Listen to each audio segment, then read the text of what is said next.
सकलजनानां श्रेयो भूयात् सकलजनानां श्रेयो भूयात् सकलजनानां श्रेयो भूयात् सकलजनानां.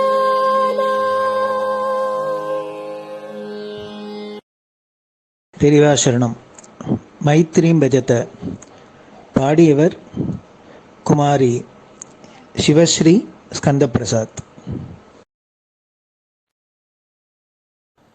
பெரிவாசரணம். வணக்கம்.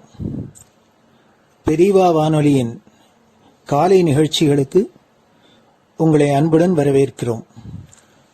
முதலில் பெரிவா சுப்பிரபாதம்.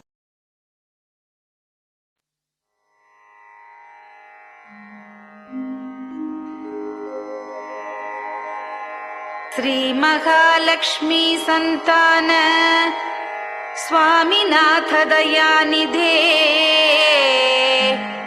श्री चंद्रशेखर गुरो भवतु ते सुप्रभातम्. श्री महालक्ष्मी संतान स्वामीनाथ दयानिधे श्री चंद्रशेखर गुरो भवतु ते सुप्रभातम्. सुब्रह्मण्यार्य कुमार श्रुतिसारस्वरूपिणे भगवच्छंकराचार्य भवतु ते सुप्रभातम्. सुब्रह्मण्यार्य कुमार श्रुतिसारस्वरूपिणे भगवच्छंकराचार्य भवतु ते सुप्रभातम्. उत्तिष्ठ स्वाम्यधिष्ठानात् जगद्गुरु महाप्रभो कामकोटिमठेशाय भवतु ते सुप्रभातम्. उत्तिष्ठ स्वाम्यधिष्ठानात् जगद्गुरु महाप्रभो कामकोटिमठेशाय भवतु ते सुप्रभातम्. निर्गुणाय निर्मलाय मायातीतस्वरूपिणे आत्मविदां वरेण्याय भवतु ते सुप्रभातम्. निर्गुणाय निर्मलाय मायातीतस्वरूपिणे आत्मविदां वरेण्याय भवतु ते सुप्रभातम्. साधु संग समूहाय सर्वज्ञ सर्वसाक्षिणे सत्यधर्म शरीराय भवतु ते सुप्रभातम्. साधु संग समूहाय सर्वज्ञ सर्वसाक्षिणे सत्यधर्म शरीराय भवतु ते सुप्रभातम्. वेदशास्त्र सुरक्षार्थं सन्न्यासतिलकान्विते शीघ्रमागच्छ भगवन् देहि मे दिव्यदर्शनम्. वेदशास्त्र सुरक्षार्थं सन्न्यासतिलकान्विते शीघ्रमागच्छ भगवन् देहि मे दिव्यदर्शनम् निराहारविनिद्राय निर्मोहाय निरञ्जन अप्राकृतशरीराय त्रैलोक्यं मङ्गलं कुरु निराहारविनिद्राय निर्मोहाय निरञ्जन अप्राकृतशरीराय त्रैलोक्यं मङ्गलं कुरु सम्पूर्णकल्याणगुण सच्चिदानन्दमद्गुरो अत्यद्भुतचरित्राय त्रैलोक्यं मङ्गलं कुरु सम्पूर्णकल्याणगुण सच्चिदानन्दमद्गुरो अत्यद्भुतचरित्राय त्रैलोक्यं मङ्गलं कुरु आदिमध्यान्तरहित चराचरमयान्विते अद्भुताय अशोकाय त्रैलोक्यं मङ्गलं कुरु आदिमध्यान्तरहित चराचरमयान्विते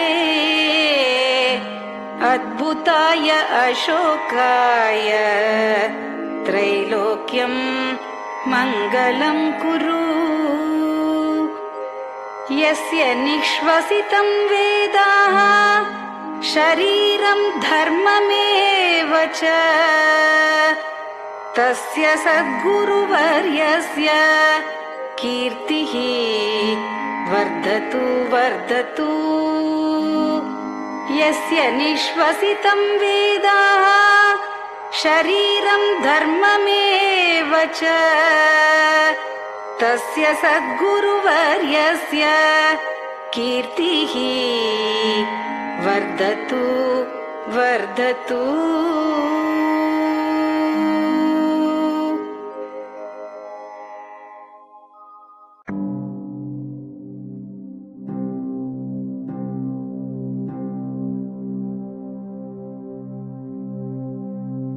हर हर शङ्कर जय जय शङ्कर हर हर शङ्कर जय जय शङ्कर हर हर शङ्कर जय जय शङ्कर हर हर शङ्कर हर हर शङ्कर जय जय शङ्कर हर हर शङ्कर जय जय शङ्कर हर हर शङ्कर जय जय शङ्कर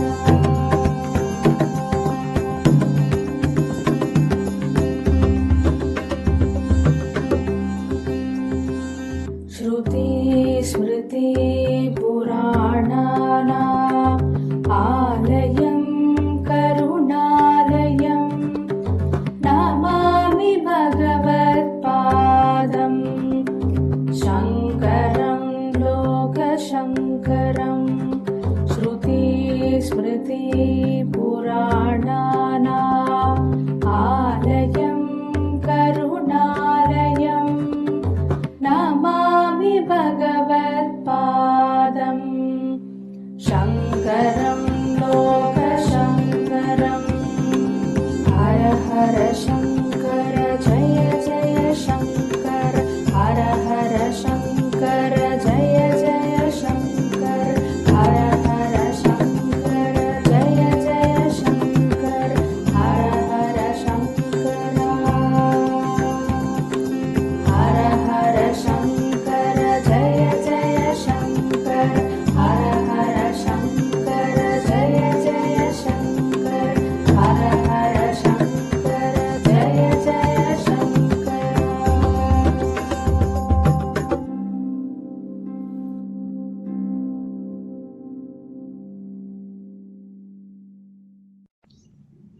பெரியவாச்சரணம். பெரியவா கராவலம்பம் பாடியவர் ஸ்ரீமதி லதா ஸ்ரீதரன் அவர்கள். प्रातः स्मरामि भवदीयमुखारविन्दम् मन्दस्मितं च जनितापहरं जनानाम्. प्रातः स्मरामि भवदीयमुखारविन्दम् मन्दस्मितं च जनितापहरं जनानाम्.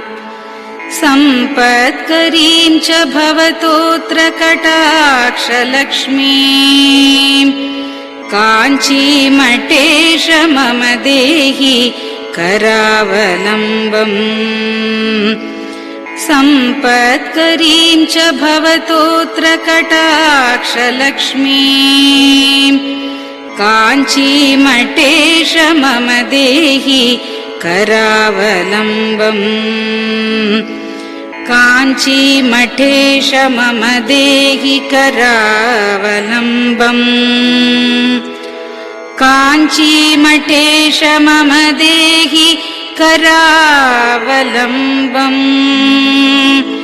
काञ्चीमठेश मम देहि करावलम्बम्. प्रातः स्मरामि कलिदोषहराणि यानि हृद्यानि दिव्यमधुराणि मनोहराणि. प्रातः स्मरामि कलिदोषहराणि यानि हृद्यानि दिव्यमधुराणि मनोहराणि. वाक्यानि तेऽध्यवदनाम्बुजनिर्गतानि काञ्चीमठेश मम देहि करावलम्बम्. वाक्यानि तेऽध्यवदनाम्बुजनिर्गतानि काञ्चीमठेश मम देहि करावलम्बम्. काञ्चीमठेश मम देहि करावलम्बम्. काञ्चीमठेश मम देहि करावलम्बम्. काञ्चीमठेश मम देहि करावलम्बम्. वक्षस्थलं विमलहेम समानवर्णम् भस्माङ्कितं जनमनोहर कुङ्कुमाक्तम्. वक्षस्थलं विमलहेम समानवर्णम् भस्माङ्कितं जनमनोहर कुङ्कुमाक्तम्. प्रातः स्मरामि भवतोऽत्र चिरं महात्मन् काञ्चीमठेश मम देहि करावलम्बम्. प्रातः स्मरामि भवतोऽत्र चिरं महात्मन् काञ्चीमठेश मम देहि करावलम्बम्. काञ्चीमठेश मम देहि करावलम्बम्. काञ्चीमठेश मम देहि करावलम्बम्. काञ्चीमठेश मम देहि करावलम्बम्. मत्तेभतुल्यगमनं च निरीक्ष्यतेऽद्य यात्वावनान्तरमनन्तगजाश्च लीनाः. मत्तेभतुल्यगमनं च निरीक्ष्यतेऽद्य यात्वावनान्तरमनन्तगजाश्च लीनाः.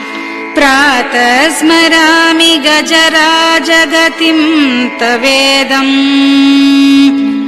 काञ्चीमठेश मम देहि करावलम्बम् प्रातः स्मरामि गजराजगतिं तवेदम् काञ्चीमठेश मम देहि करावलम्बम् काञ्चीमठेश मम देहि करावलम्बम् काञ्चीमठेश मम देहि करावलम्बम् काञ्चीमठेश मम देहि करावलम्बम् दक्षेण दण्डमवलम्ब्य सदैतरेण हस्तेन चारुकलशं च विराजमानम् दक्षेण दण्डमवलम्ब्य सदैतरेण हस्तेन चारुकलशं च विराजमानम् रक्ताम्बरं च तव चारु कटिं स्मरामि काञ्चीमठेश मम देहि करावलम्बम् रक्ताम्बरं च तव चारु कटिं स्मरामि काञ्चीमठेश मम देहि करावलम्बम् काञ्चीमठेश मम देहि करावलम्बम् काञ्चीमठेश मम देहि करावलम्बम् काञ्चीमठेश मम देहि करावलम्बम् विस्मृत्य दोषमखिलं च ममापराधम् त्रातुं च याध्य भगवन् कृतबद्ध दीक्षा विस्मृत्य दोषमखिलं च ममापराधम् त्रातुं च याध्य भगवन् कृतबद्ध दीक्षा प्रातः स्मरामि यति पुङ्गवतेऽनुकम्पाम् काञ्चीमठेश मम देहि करावलम्बम् प्रातः स्मरामि यति पुङ्गवतेऽनुकम्पाम् काञ्चीमठेश मम देहि करावलम्बम् काञ्चीमठेश मम देहि करावलम्बम् काञ्चीमठेश मम देहि करावलम्बम् काञ्चीमठेश मम देहि करावलम्बम् प्रातः स्मरामि भवदीय पदारविन्दम् यस्मात् प्रयान्ति दुरितानि महान्ति तानि प्रातः स्मरामि भवदीय पदारविन्दम् यस्मात् प्रयान्ति दुरितानि महान्ति तानि आयान्ति तानि मुहुरुद्य सुमङ्गलानि काञ्चीमठेश मम देहि करावलम्बम् आयान्ति तानि मुहुरुद्य सुमङ्गलानि काञ्चीमठेश मम देहि करावलम्बम् काञ्चीमठेश मम देहि करावलम्बम् काञ्चीमठेश मम देहि करावलम्बम् काञ्चीमठेश मम देहि करावलम्बम्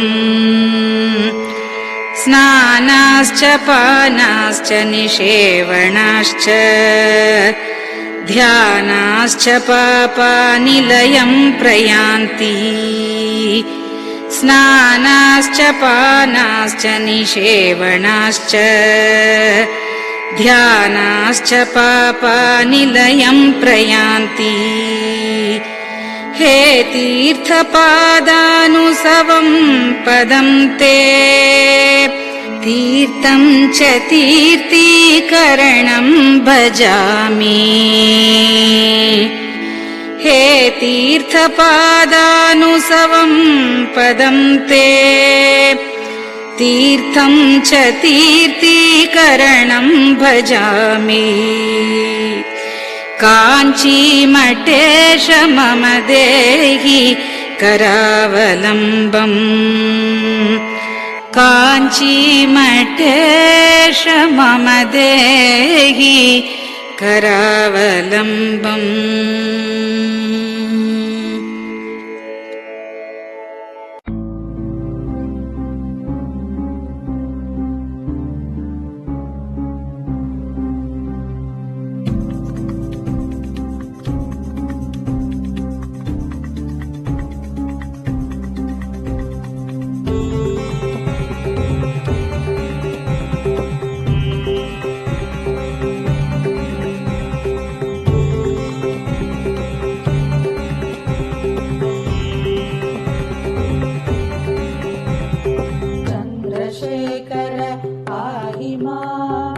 चन्द्रशेखर रक्ष माम् चन्द्रशेखर पाहि माम् जय चन्द्रशेखर रक्ष माम् हर हर शम्भो शिव शिव शम्भो हर हर शम्भो शिव शिव शम्भो हर हर शम्भो शिव शिव शम्भो हर हर शम्भो शिव शिव शम्भो चन्द्रशेखर पाहि माम् चन्द्रशेखर रक्ष माम् चन्द्रशेखर पाहि माम् जय चन्द्रशेखर रक्ष माम् हर हर शम्भो शिव शिव शम्भो हर हर शम्भो शिव शिव शम्भो हर हर शम्भो शिव शिव शम्भो हर हर शम्भो शिव शिव शम्भो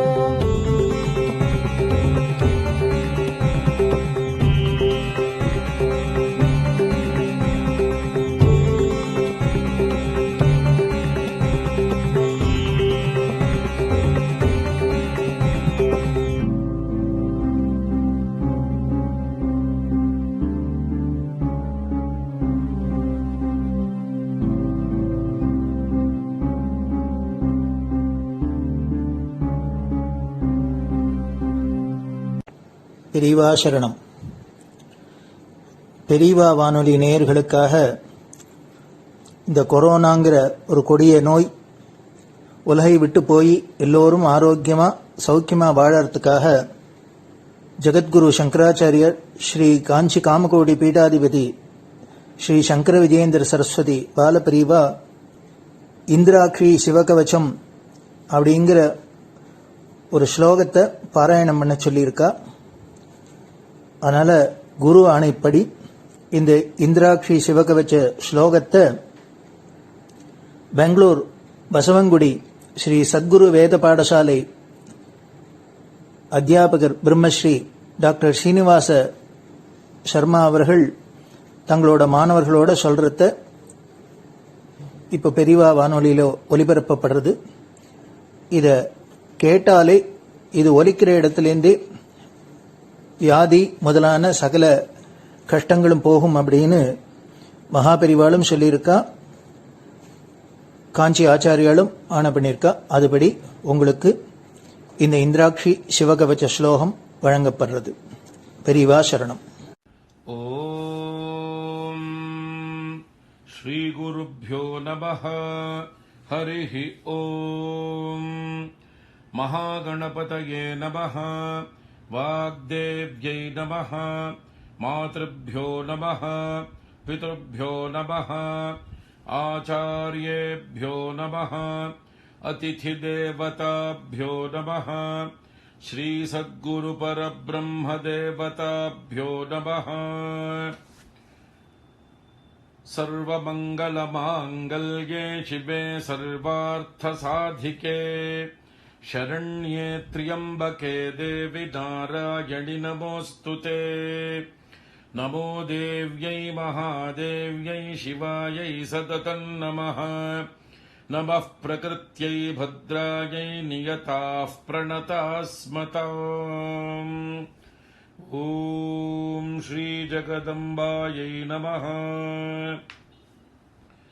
अथ इन्द्राक्षी स्तोत्रम्। ॐ अस्य श्री इन्द्राक्षी स्तोत्रमहामन्त्रस्य शचीपुरन्दर ऋषिः अनुष्टुप् श्री इन्द्राक्षी देवता महालक्ष्मीर्बीजम् भुवनेश्वरी शक्तिः माहेश्वरी कीलकम् श्री इन्द्राक्षी देवी प्रसाद सिद्ध्यर्थे जपे विनियोगः। ॐ अथ करन्यासाङ्गन्यासः। ॐ इन्द्राक्षीम् अङ्गुष्ठाभ्यां नमः। ॐ महालक्ष्मीम् तर्जनीभ्यां नमः। ॐ माहेश्वरीम् मध्यमाभ्यां नमः। ॐ अम्बुजाक्षीम् अनामिकाभ्यां नमः। ॐ कात्यायनीम् कनिष्ठिकाभ्यां नमः। ॐ कौमारीम् करतलकरपृष्ठाभ्यां नमः। ॐ इन्द्राक्षीम् हृदयाय नमः। ॐ महालक्ष्मीम् शिरसे स्वाहा। ॐ माहेश्वरीम् शिखायै वषट्। ॐ अम्बुजाक्षीम् कवचायहुम्। ॐ कात्यायनीम् नेत्रत्रयाय वौषट्। ॐ कौमारीम् अस्त्राय फट्। भूर्भुवः सुवरोमिति दिग्बन्धः। ध्यानम्। ॐ नेत्राणाम् दशभिः शतैः परिवृता मत्युग्रचर्माम्बराम् हेमाभाम् महतीम् विलम्बितशिखा मामुक्तकेशान्विताम् घण्टामण्डितपादपद्मयुगळान् नागेन्द्रकुम्भस्तनीम् इन्द्राक्षीम् परिचिन्तयामि सततम् प्रत्यक्षसिद्धिप्रदाम्। इन्द्राक्षीम् द्विभुजाम् देवीम् पीतवस्त्रद्वयान्विताम् वामहस्ते वज्रधरान् दक्षिणेन वरप्रदाम्। इन्द्राक्षीम् नौमि युवतीम् नानालङ्कारभूषिताम् प्रसन्नवदनाम् भोजामप्सरो गणसेविताम्। ॐ अथ इन्द्राक्षी स्तोत्रप्रारम्भः। इन्द्र उवाच। ॐ इन्द्राक्षी पूर्वतः पातु पात्वाग्नेयान्तथेश्वरी। कौमारी दक्षिणे पातु नैऋत्याम् पातु पार्वती। वाराही पश्चिमे पातु वायव्ये नारसिंह्यपि। उदीच्याम् कालरात्रिर्मामीशान्याम् सर्वशक्तयः। भैरव्योर्ध्वम् सदा पातु पात्वधो वैष्णवी तथा। एवम् दश दिशो रक्षेत् सर्वाङ्गम् भुवनेश्वरी। इन्द्राक्षी नाम सा देवी दैवतैः समुदाहृता। गौरी शाकम्भरी देवी दुर्गानाम् नीतिविश्रुता।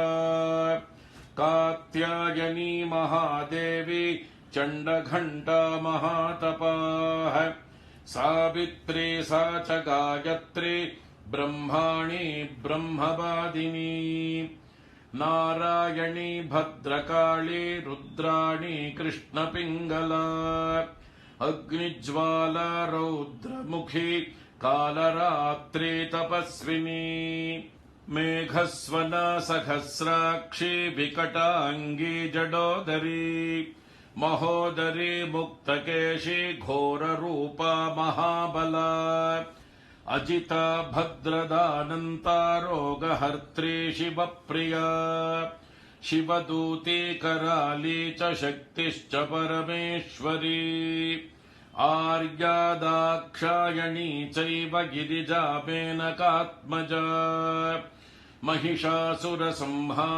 चामुण्डा सप्तमातृका सर्वरोगप्रशमनी नारायणी नमोऽस्तु ते इन्द्राणी चेन्द्ररूपा च इन्द्रशक्तिः परायणी वाराही नारसिंही च भीमा भैरवनादिनी सदा सम्मोहिनी देवी सुन्दरी भुवनेश्वरी एकाक्षरी महामायी एकांगी एकनायकी कोमलश्यामलारूपी कोटिसूर्यप्रकाशिनी श्रुतिस्मृतिर्धृतिर्मेधा विद्यालक्ष्मी सरस्वती अनन्ता विजयापर्णा मानस्तोका पराजिता भवानी पार्वती दुर्गा हैमवत्यम्बिका जया शिवा भवानी रुद्राणी शङ्करार्धशरीरिणी ऐरावत गजारूढा वज्रहस्ता धनुर्धरा ऐन्द्री देवी सदा कालम् शान्तिमाशु करोतु मे एतैर्नामपदैर्दिव्यैस्तुता शक्रेण धीमता आयुरारोग्यमैश्वर्यमपमृत्युभयापहम् क्षयापस्मारकुष्ठादि तापज्वरनिवारणम् शीतज्वरनिवारणमुष्णज्वरनिवारणम् सन्निज्वरनिवारणम् सर्वज्वरनिवारणम् सर्वरोगनिवारणम् सर्वशत्रुनिवारणम् महाभयनिवारणम् मनःक्लेशनिवारणम् शतमावर्तयेद्यस्तु मुच्यते व्याधिबन्धनात् आवर्तयन् सहस्रम् तु लभते वाञ्छितम् फलम् एतत् स्तोत्रम् जपेन्नित्यम् सर्वव्याधिविनाशनम् रणे राजभये चोरे सर्वत्र विजयी भवेत् सर्वमङ्गलमाङ्गल्ये शिवे सर्वार्थसाधिके शरण्ये त्र्यम्बिके गौरि नारायणि नमोऽस्तु ते त्रिपाद्भस्म प्रहरणस्त्रिशिरा रक्तलोचनः स मे प्रीतः सुखम् दद्यात् सर्वमय पतिर्ज्वरः ज्वरम् च ज्वरसारम् च ज्वरातिसारमेव च सन्निपातज्वरम् चैव शीतोष्णज्वरमेव च कौबेरन्ते मुखम् रौद्रम् नन्दिमन्नन्दिमावह ज्वरम् मृत्युभयम् घोरम् ज्वरम् नाशय मे ज्वर ॐ भस्मायुधाय विद्महे रक्तनेत्राय धीमहि तन्नो ज्वरहरः प्रचोदयात् ॐ ज्वरराजाय विद्महे त्रिशिरस्काय धीमहि तन्नस्त्रिपात् प्रचोदयात् मृत्योस्तुल्यम् त्रिलोकीम् ग्रसितुमतिरसान्निःसृताः किन्नु जिह्वाः किं वा कृष्णाङ्घ्रिपद्मद्युतिभिररुणिता विष्णुपद्याः पदव्यः प्राप्ताः सन्ध्याः स्मरारे स्वयमुत नुतिभिस्तिस्र इत्यूह्यमानाः दिव्यैर्देव्यास्त्रिषु लक्षत महिषजुषो रक्तधारा जयन्ती मातर्मे मधुकैटभग्नि महिषप्राणापहारोद्यमे हेला निर्मित धूम्रलोचन वधे हे चण्डमुण्डार्दिनी निःशेषीकृत रक्तबीजदनुजे नित्ये निशुम्भापहे शुम्भध्वंसिनि संहराशु दुरितन् दुर्गे नमस्तेऽम्बिके अष्टौ भुजाङ्गीम् महिषस्य मर्दिनीम् सशङ्गचक्रां शरशूलधारिणीम् तान् दिव्ययोगीम् सखजातवेदसीम् दुर्गाम् सदाहम् शरणम् प्रपद्ये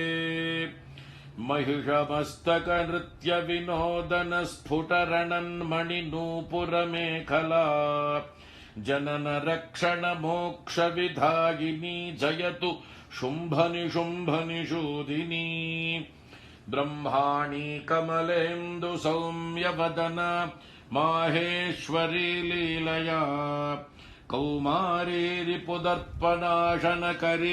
चक्रायुधा वैष्णवी वाराही घनघोर घर्घर मुखे दंष्ट्री च चक्रायुधा चामुण्डा गणनाथ रुद्रसहिता रक्षन्तु माम् मातरः उद्धतौ मधुकैटभौ महिषासुरन्तु निहत्यतम् धूम्रलोचन चण्डमुण्डक रक्तबीज मुखांश्च तान् दुष्टशुम्भनिशुम्भमर्दिनि नन्दितामरवन्दिते बिष्टपत्रय पुष्टिकारिणि भद्रकाळि नमोऽस्तु ते लक्ष्मी प्रदान समये नवविद्रुमाभां विद्या प्रदान समये शरदिन्दुशुभ्राम् विद्वेषि वर्ग विजये पितमालनिलां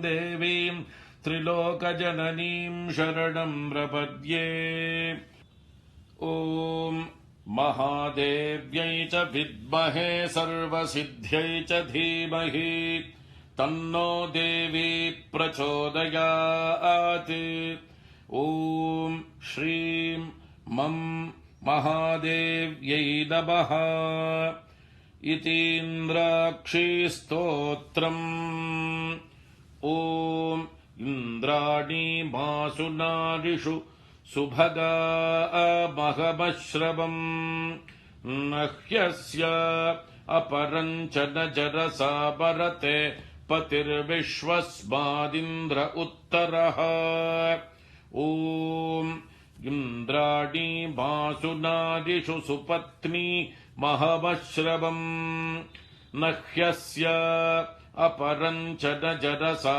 परते पतिः ॐ श्री इन्द्राक्षी परमेश्वर्यै नमः ॐ शान्ति शान्ति शान्तिः हरिः ॐ ॐ श्रीगुरुभ्यो नमः हरिः ॐ महागणपतये नमः वाग्देव्यै नमः मातृभ्यो नमः पितृभ्यो नमः आचार्येभ्यो नमः अतिथिदेवताभ्यो नमः श्रीसद्गुरुपरब्रह्मदेवताभ्यो नमः ॐ अथ श्रीस्कान्दपुराणे ब्रह्मोत्तरखण्डस्थम् श्रीशिवकवचस्तोत्रम् ॐ वागर्थाविपसम्पृक्तौ वागर्थप्रतिपत्तये जगतः पितरौ वन्दे पार्वती परमेश्वरौ माता च पार्वती देवी पिता देवो महेश्वरः बान्धवाः शिवभक्ताश्च स्वदेशो भुवनत्रयम् मृत्युञ्जयाय रुद्राय नीलकण्ठाय शम्भवे अमृतेशाय शर्वाय महादेवाय ते नमः। ॐ श्रीसाम्ब सदाशिव परब्रह्मदेवताभ्यो नमः। अस्य श्रीशिवकवचस्तोत्रमहामन्त्रस्य ऋषभयोगीश्वर ऋषिः अनुष्टुप्छन्दः श्रीसाम्ब सदाशिवो देवता ह्रां बीजं ह्रीं शक्तिः ह्रूं कीलकम् श्रीसाम्ब सदाशिवप्रीत्यर्थे शिवकवचस्तोत्र जपे विनियोगः। अथ करन्यासः। ॐ नमो भगवते ज्वलज्ज्वालामालिने ॐ ह्रां सर्वज्ञशक्तिधाम्ने ईशानात्मने अङ्गुष्ठाभ्यां नमः। ॐ नमो भगवते ज्वलज्ज्वालामालिने ॐ नं ह्रीं नित्यतृप्तिधाम्ने तत्पुरुषात्मने तर्जनीभ्यां नमः।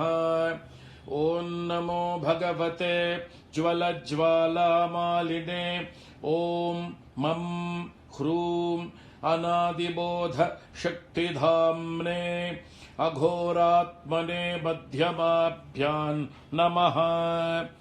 ॐ नमो भगवते ज्वलज्ज्वालामालिने ॐ शिं ह्रैं स्वतन्त्रशक्तिधाम्ने वामदेवात्मने अनामिकाभ्यां नमः।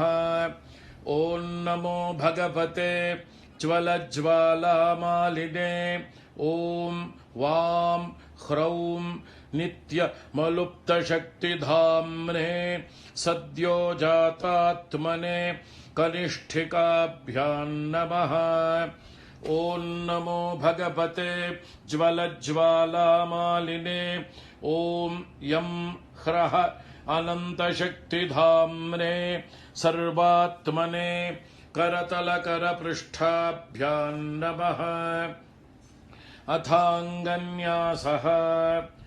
ॐ नमो भगवते ज्वलज्ज्वालामालिने ॐ ह्रां सर्वज्ञशक्तिधाम्ने ईशानात्मने हृदयाय नमः। ॐ नमो भगवते ज्वलज्ज्वालामालिने ॐ नं ह्रीं नित्यतृप्तिधाम्ने तत्पुरुषात्मने शिरसे स्वाहा।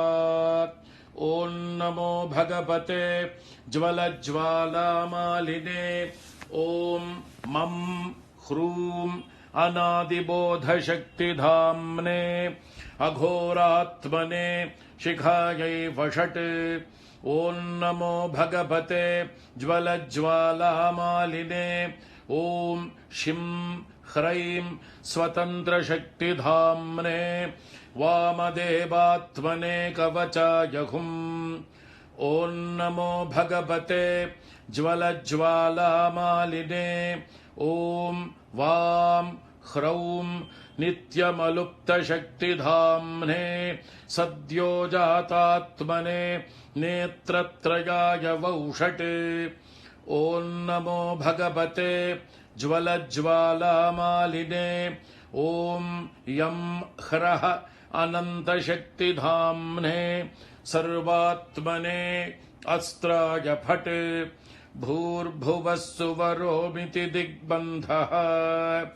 ध्यानम् वज्रदंष्ट्रं त्रिनयनं कालकण्ठमरिन्दमम् सहस्रकरमत्युग्रं वन्दे शम्भुमुमापतिम्। अथापरं सर्वपुराणगुह्यं निःशेषपापौघहरं पवित्रम् जयप्रदं सर्वविपद्विमोचनं वक्ष्यामि शैवं कवचं हितायते। ऋषभयोगीश्वर उवाच नमस्कृत्वा महादेवं विश्वव्यापिनमीश्वरम् वक्ष्ये शिवमयं वर्म सर्वरक्षाकरन् नृणाम् शुचौ देशे समासीनो यथावत्कल्पितासनः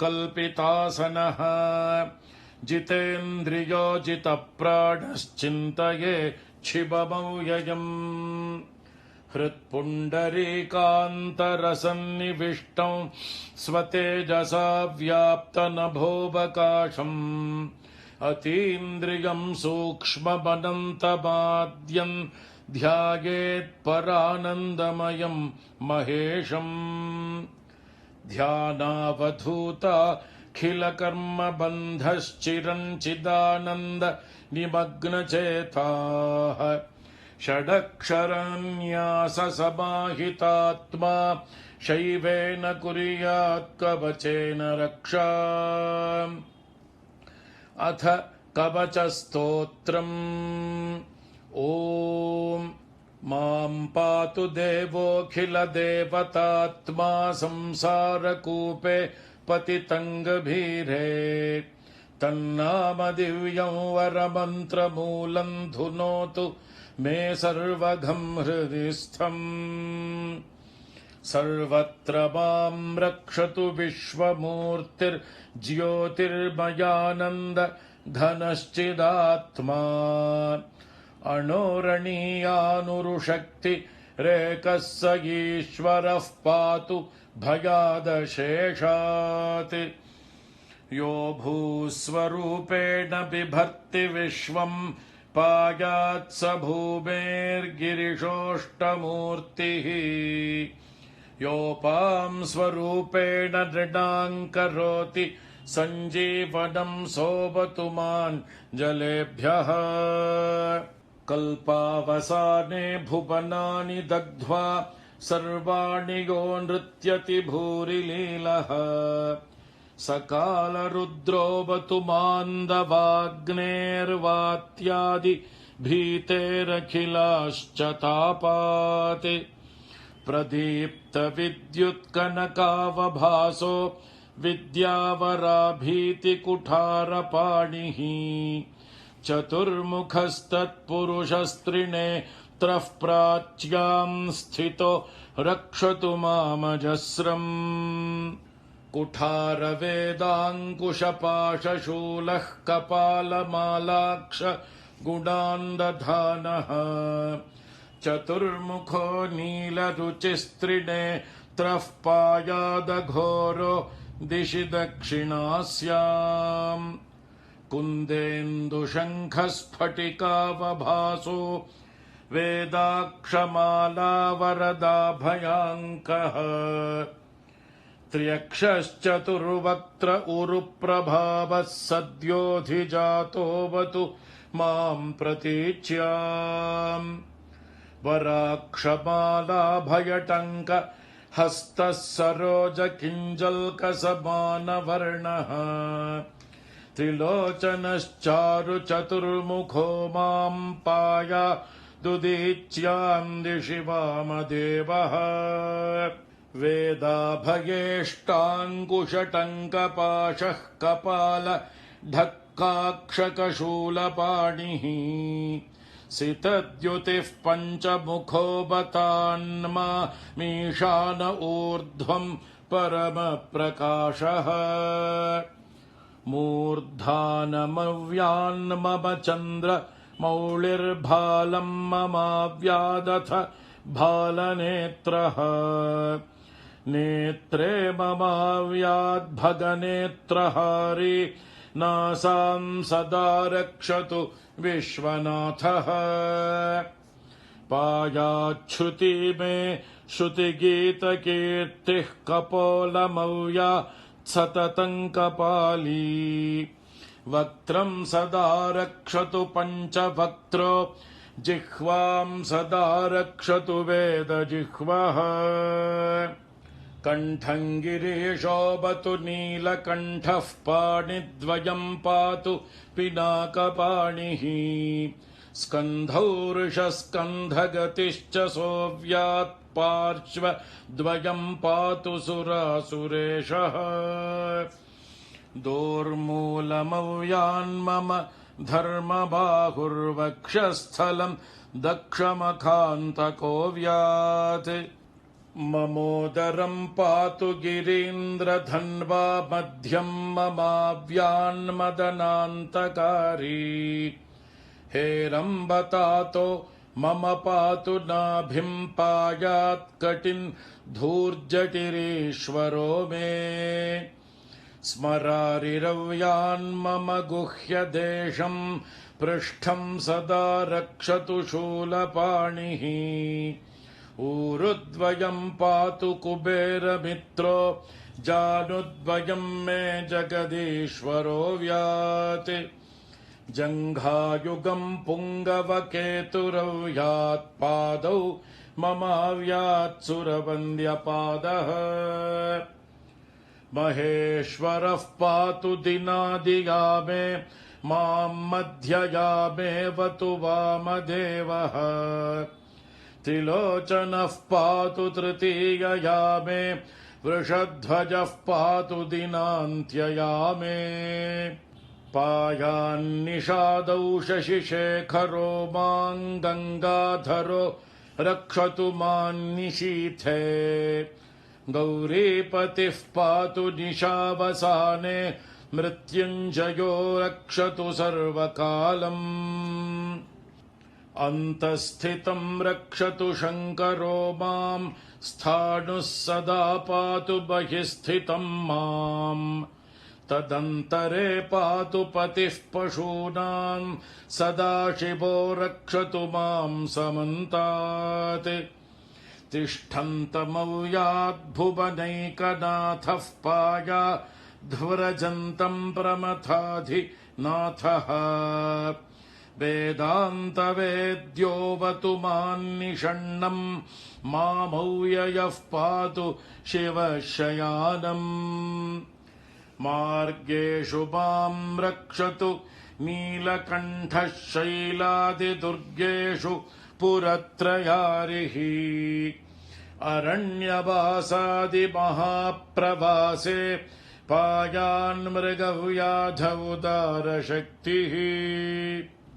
कल्पान्तकालोऽग्रपटुप्रकोपस्फुटाट्टहासोच्चलिताण्डकोशः घोरारिसेनार्णवदुर्निवार महाभयाद्रक्षतु वीरभद्रः पत्यश्वमातङ्ग घटावरूथः सहस्रलक्षायुत कोटिभीषणम् अक्षौहिणीनाम् शतमाततायिनाम् छिन्द्यान् मृडो घोरकुठारधारय निहन्तु दस्यून् प्रलयानलार्चिर्ज्वलत्रिशूलम् त्रिपुरान्तकस्य शार्दूलसिंहर्क्षवृकादिहिंस्रान् सन्त्रासयत्वेषधनुः पिनाकः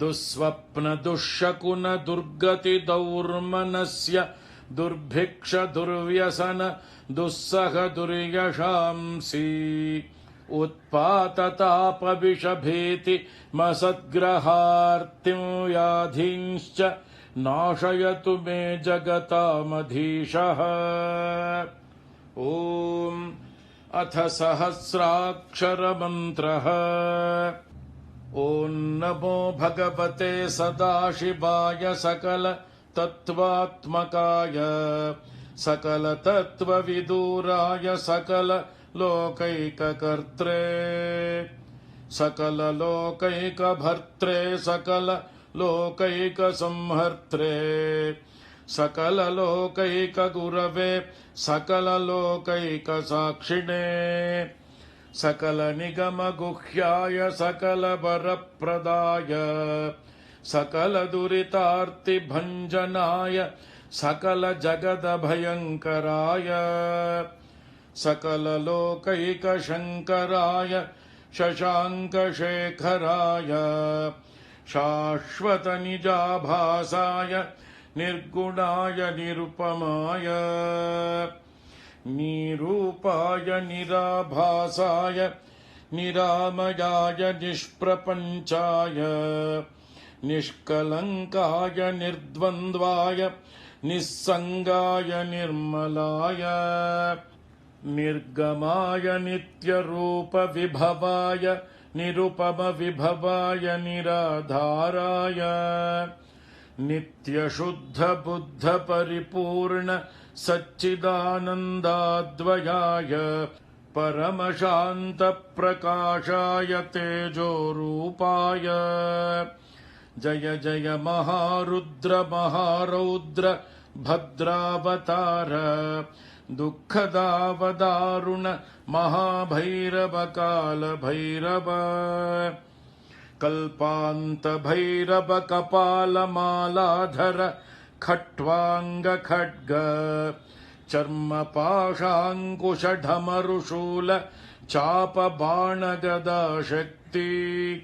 भिण्डिपालतोमरमुसलमुद्गर पट्टशपरशू परिघभुषण्डेशतघ्नि चक्राद्यायुधभीषणकर सहस्रमुखदंष्ट्राकरालवदन विकटाट्टहासविस्फाटित ब्रह्माण्डमण्डल नागेन्द्रकुण्डल नागेन्द्रहार नागेन्द्रवलय नागेन्द्रचर्मधर मृत्युञ्जय त्र्यम्बक त्रिपुरान्तक गंगाधर विरूपाक्ष विश्वेश्वर विश्वरूप वृषभवाहन विषभूषण सर्पभूषण विश्वतो मुख सर्वतो मां रक्ष रक्ष ज्वल ज्वल प्रज्वल प्रज्वल महामृत्युभयमपमृत्युभयन्नाशय नाशय रोगभयमुत्सादयोत्सादय विषसर्पभयं शमय शमय चोरान्मारय मारय मम शत्रूनुच्चाटयो चाटय शूलेन विदारय विदारय कुठारेण भिन्धि भिन्धि खड्गेन छिन्धि छिन्धि खट्वाङ्गेन विपोथय विपोथय मुसलेन निष्पेषय निष्पेषय बाणैः सन्ताडय सन्ताडय रक्षांसि भीषय भीषय भूतानि विद्रावय विद्रावय कूष्माण्डवेतालमारीगण ब्रह्मराक्षसान् सन्त्रासय सन्त्रासय ममाभयं कुरु कुरु वित्रस्तं मामाश्वासयाश्वासय नरकभयान् मामुद्धारयोद्धारय सञ्जीवय सञ्जीवय क्षुतृष्णार्तं मामाप्याययाप्यायय दुःखातुरं मामानन्दयानन्दय शिवकवचेन मामाच्छादयाच्छादय हर हर मृत्युञ्जय त्र्यम्बक सदाशिव नमस्ते नमस्ते नमस्ते। ॐ अथ फलश्रुतिः ऋषभयोगीश्वर उवाच इत्येतत्कवचं शैवं वरदं व्याहृतं मया सर्वबाधाप्रशमनं रहस्यं सर्वदेहिनां यः सदा धारयेन्मर्त्यश्चैवं कवचमुत्तमम् न तस्य जायते क्वापि भयं शम्भोरनुग्रहात् क्षीणायुर्मृत्युमापन्नो महारोगहतोऽपि वा सद्यः सुखमवाप्नोति दीर्घमायुश्च विन्दति सर्वदारिद्र्यशमनं सौमङ्गल्यविवर्धनम् यो धत्ते कवचं शैवं सदेवैरपि पूज्यते महापातकसङ्घातैर्मुच्यते चोपपातकैः देहान्ते शिवमाप्नोति शिवर्मानुभावतः त्वमपि श्रद्धया वत्स शैवं कवचमुत्तमम् धारयस्व मया दत्तं सद्यः श्रेयो ह्यवाप्स्यसि। सूत उवाच इत्युक्त्वा ऋषभो योगी तस्मै पार्थिवसूनवे ददौ शङ्खं महारावं खड्गं चारिनिषूदनम् पुनश्च भस्म सम्मन्त्र्य तदङ्गं सर्वतो स्पृशत् गजानां 6,000 द्विगुणं च बलं ददौ भस्म प्रभावात् सम्प्राप्त बलैश्वर्यधृतिस्मृतिः स राजपुत्रः शरधर्क इव श्रिया तमाह प्राञ्जलिं भूयः स योगी राजनन्दनम् एष खड्गो मया दत्तस्तपो मन्त्रानुभावतः शितधारमिमं खड्गं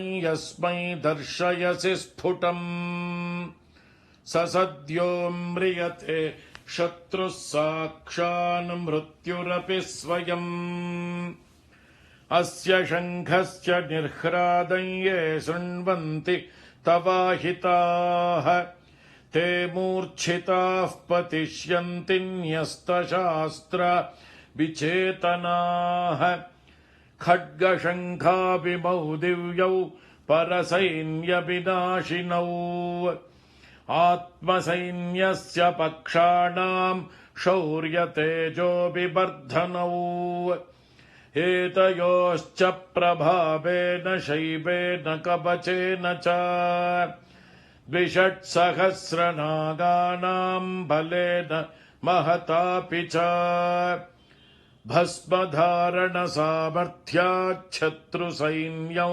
विजेष्यसि प्राप्त्य सिंहासनं पित्र्यङ्गोप्तासि पृथिवीमिमाम् इति भद्रायुषं सम्यगनुशास्य समातृकम् ताभ्यां सम्पूजितः सोऽथ योगी स्वैरगतिर्ययौ। इति श्रीस्कान्दपुराणे ब्रह्मोत्तरखण्डस्थम् श्रीशिवकवचस्तोत्रम्। ॐ वागर्थाभिव सम्पृक्तौ वागर्थप्रतिपत्तये जगतः पितरौ वन्दे पार्वती परमेश्वरौ। नमः सूर्याय चन्द्राय मङ्गलाय बुधाय च गुरुः शुक्रशनिभ्यश्च राहवे केतवे नमः।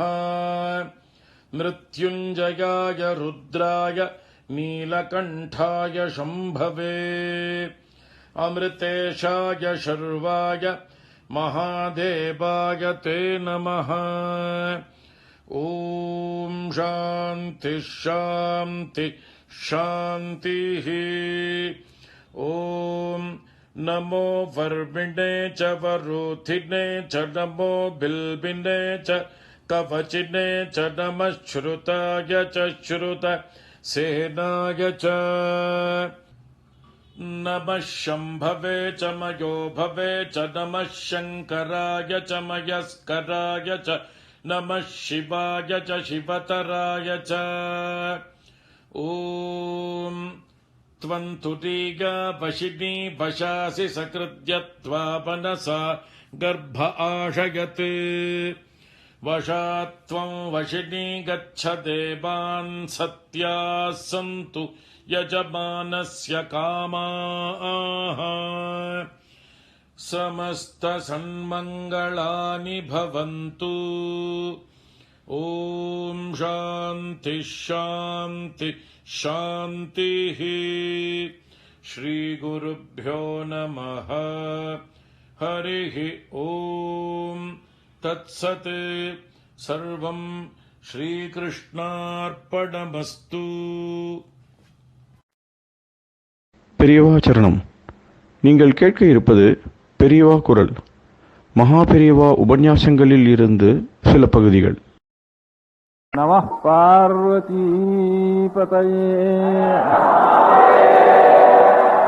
கோவிந்தநாம கீர்த்தனம். கூரையெல்லாம் தொட்டு பார்த்தா நனைஞ்சிருக்கும், வீட்டு ஓடெல்லாம் நனைஞ்சிருக்கும், மரமெல்லாம் நனைஞ்சிருக்கும், செடியெல்லாம் நனைஞ்சிருக்கும், எல்லாம் நனைஞ்சிருக்கப்ப நம்ம ஹிருதயம் நனைஞ்சிருக்க வேண்டாமா? பக்தியினால நனைஞ்சிருக்கணும் நம்ம ஹிருதயம். பகவானுக்கு நிறைய நனைஞ்சிருக்கணும். சுவாமிக்கு எங்கேயும் நிறைஞ்ச அபிஷேகம் பண்ணியிருக்கணும். எல்லா அபிஷேகத்துக்காட்டிலும் இன்னைக்கு நிறைஞ்ச அபிஷேகம் சுவாமிக்கு செஞ்சிருக்கணும். இயற்கை தான் ஈஸ்வரனுடைய சுரூபம். அந்த இயற்கையோட மனிதனுடைய செயற்கையும் அந்த இயற்கையோட சேரும்படியாக நனைஞ்சிருக்கணும். இவன் மனசு குளிர்ந்து இருந்தா தான் அங்கேயும் அபிஷேகம் என்ன பண்ணுவான். அந்த அபிஷேக தரிசனம் பண்றப்போ இவனுடைய ஹிருதயம் பக்தி ரசத்தினால இவன் குளிர்ந்துருக்கணும். எல்லாம் நனைஞ்சிருக்கணும் இன்னைக்கு. அப்படிங்கிறதுக்காகத்தான் ஆருத்ரம்னா நனைஞ்சதுன்னு அர்த்தம். ஆருத்ரங்கிற வார்த்தைக்கு நனைஞ்சதுன்னு ஒரே அர்த்தம் தான். இந்த பூர்ணம் இன்னைக்கு ஆருத்ரா நட்சத்திரம் என்னைக்கு வருதோ அன்னைக்கு உலகம் முழுக்க நனைஞ்சிருக்கு. ஆருத்ரா நட்சத்திரம் மாசம் ஆருத்ரா நட்சத்திரம் வருது. சித்திர மாசத்துலயும் வைகாசி மாசம் அப்பெல்லாம் பூர்ணிமையோட சேராது. பூர்ண சந்திரன் நிறைஞ்சாதான் அவனுடைய சந்திரனுடைய கிரணங்களால மனசெல்லாம் குளிர்ந்துருக்கு, மனசு குளிர்றது. அப்போ உலகம் முழுக்க இந்த பூர்ணிமையும் ஆர்திரையும் சேர்ந்துதானே உலகம் முழுக்க சந்திரனுடைய கிரணம் பனியனுடைய கிரணம் எல்லாம் சேர்ந்து நனையிறது.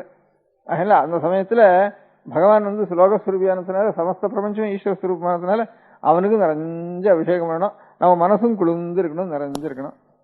அப்படி நிறைஞ்சு தரிசனம் பண்ணணும். அப்போ அப்படிங்கிறது தான் ஆருத்ரா தரிசனம்னு இன்னைக்கு பேரு. இன்னைக்கு சமங்குடிசின்னு சொன்ன ஸ்லோகம் கூட கடைசியில சுவாமி அப்படியே இந்த அவர் நர்த்தனம் பண்றாரு. அவர் பாட்டுக்கும் அந்த நர்த்தனம் நமக்கு என்ன தெரியுது, அவர் காலை தூக்கின்னு நர்த்தனம் பண்றதை பார்த்தோம்னா அது ஒண்ணுதான் நமக்கு கத்தின்னு தெரியுது. அந்த இடது அந்த ஒரு சரணம் இருக்கே, குஞ்சித சரணம்னு குஞ்சித பாதம்னு பேர் இருக்கு. குஞ்சிதம்னா கொஞ்சம் வளைச்ச கால்னு அர்த்தம். அந்த இதுக்கு கால் எப்படி இருக்கும், இப்படி வளைச்ச கால்னு அர்த்தம் இருக்கு. அந்த மாதிரி இருக்க முடியாதுன்னா குஞ்சிதம்னா கொஞ்சம் வளைச்ச சரணம். அது ஒண்ணுதான்ப்பா நமக்கு கத்தி அப்படிங்கிறது அதுலேருந்து நாம தெரிஞ்சுக்க வேண்டியிருக்கு பகவான் நர்த்தனம் பண்றதுனால. அப்பேற்பட்ட ஆறுதல் காலமே ஆறுதல் அவருக்கு ஞாபகம் வந்து தெரியல. அதனால அந்த ஸ்லோகம் அவர் சொல்லிட்டார். அப்புறம் கேளதி பிரம்மாண்டன்னா ஆடுறாருன்னு அர்த்தம். அம்சஸ்தவம் நான் தான் சர்வம், பிரபஞ்சம் முழுக்க நான் தான் அப்படின்னுட்டு நான் எல்லாம் இருக்கிறப்ப வேற என்ன விளையாட்டு தவிர வேற என்ன இருக்கு அப்படின்ட்டு அப்படி நர்த்தனம் பண்றாரு அவர். அப்படின்னு பிரம்மாண்டத்துல வேற ஒன்றும் பிரபஞ்சமே ஒன்றும் கிடையாது, விளையாட்டு தவிர ஒன்றும் கிடையாது. ரெண்டாவது வஸ்து இல்லைன்னா விளையாட்டு தான் அப்படின்னு கேளதி பிரம்மாண்டன்னு இந்த 2 ஸ்லோகத்தை, ஒரு கீர்த்தனத்தையும் ஒரு ஸ்லோகத்தையும் சொன்னார் அவர். அதாவது பூர்ணிமிக்கே ராகான்னு ஒரு பேரு. இந்த நட்சத்திரத்துக்கு ஆர்திராங்கிற மாதிரி பூர்ணமிக்கு ராகான்னு பேரு. ஆர்திரான்னு கேட்டிருப்பேன், அதுக்கு அர்த்தம் சில பேருக்கு தெரியும், சில பேருக்கு தெரிஞ்சிருக்காது. ராகான்னு கேட்டே இருக்க மாட்டேன், ரொம்ப குறைச்சலா தான் கேட்டிருப்பேன். ராகான்னா பூர்ணமிக்கு பேரு. இந்த ராகாங்கிறது காஞ்சியில அம்பாள் காமாட்சி அம்பாளை பத்தி மூக்கர் எழுதியிருக்கிற 500 ஸ்லோகத்துல ஸ்துதி சதகம்னு ஒரு சதகம், ஒரு 100, அதுல ராகான்னு ஒரு பதம் வந்திருக்கு. அந்த ஸ்லோகம் ஒன்று சொல்றேன். அப்புறம் ஆச்சாரியால் படி நான் சவுந்தரில் சொல்லி அதுலயும் ஒரு ராகான்னு ஒரு வார்த்தை வந்திருக்கு, அதையும் பூர்ணவேன்னு அர்த்தம். இந்த 2 ஸ்லோகத்தையும் சொல்றேன். இன்னைக்கு தீவரண ஆரம்பிக்கிறதுக்குள்ள இந்த 2 ஸ்லோகத்தையும் சொல்லிடுறேன். மூகபஞ்சத்தில் இருக்கிறது ராகான்னே ஆரம்ப ஸ்லோகத்துக்கு. ராகா சந்திர சமான காந்தி வதனா நாகாசிராஜஸ்துதா மூகானாமபி குர்வதி சுரசினி நீகாசவாக்வைபவம் ஸ்ரீ காஞ்சி நகரி விஹார ரசிகா சோகாபஹந்திரி சதாம் ஏகா புண்ணிய பரம்பரா விஜயதே. ஏகா புண்ணிய பரம்பரா விஜயதே பசுபதே ஆகாரிணி ராஜதே. அப்ப முதல்ல தப்பு. ஏகா புண்ணிய பரம்பரா பசுபதே ஆகாரணி ராஜத்தை. இதுல ராகாச்சந்திர சமான காந்தி வதனான்னு ராகாங்கிற பதம் இருக்கு, ஏகாம்பரேஸ்வரர் பேர் இருக்கு, ஸ்ரீ காஞ்சிங்கிற பேர் இருக்கு, மூக்கனுடைய பேர் இருக்கு. எது சொல்றோமோ அவ்வளவும் ஒரு ஸ்லோகத்துக்குள்ள வந்துட்டு. ராகாச்சந்திர சந்திரன் பூர்ணச்சந்திரன் அர்த்தம். ராகாச்சந்திரன் ராகாச்சந்திர சமான காந்தி, சமான காந்தியுடைய வதனம்னா முகம். ராகாச்சந்திர சமான காந்தி வதன நாகாதிராஜஸ்துத. நாகாங்கிறதான் ஒரு அதிகமான பதம். நாகான்னா சொர்க்கம் அர்த்தம். சொர்க்கத்தில் இருக்க முடியாத தேவதைகளை கொண்டு இங்கே அம்பாளுடைய அனுகிரகத்தை தான் எதிர்பார்த்துட்டு இருக்கா. நாகாதிராஜஸ்துதா மூகானாமபி குர்வதி சுரசுனி நீகாசவாக்வைபவம். சுரசுனா கங்கை. கங்கையினுடைய ஒரு பிரவாகம் எவ்வளவு சீதளமாயும் எவ்வளவு வேகமாயும் பாவனமாயும் இருக்கோ அப்படி மூக்கருடைய வாக்கிலேருந்து ஒரு முடியான கங்கா பிரவாகம் போல் இருக்கு அந்த வாக்கினுடைய பிரவாகம். மூகானாமபி குர்வதி. அநேக மூக்கர்களுக்கு இந்த மாதிரி அனுகிரகம் பண்ணியிருக்கேன்.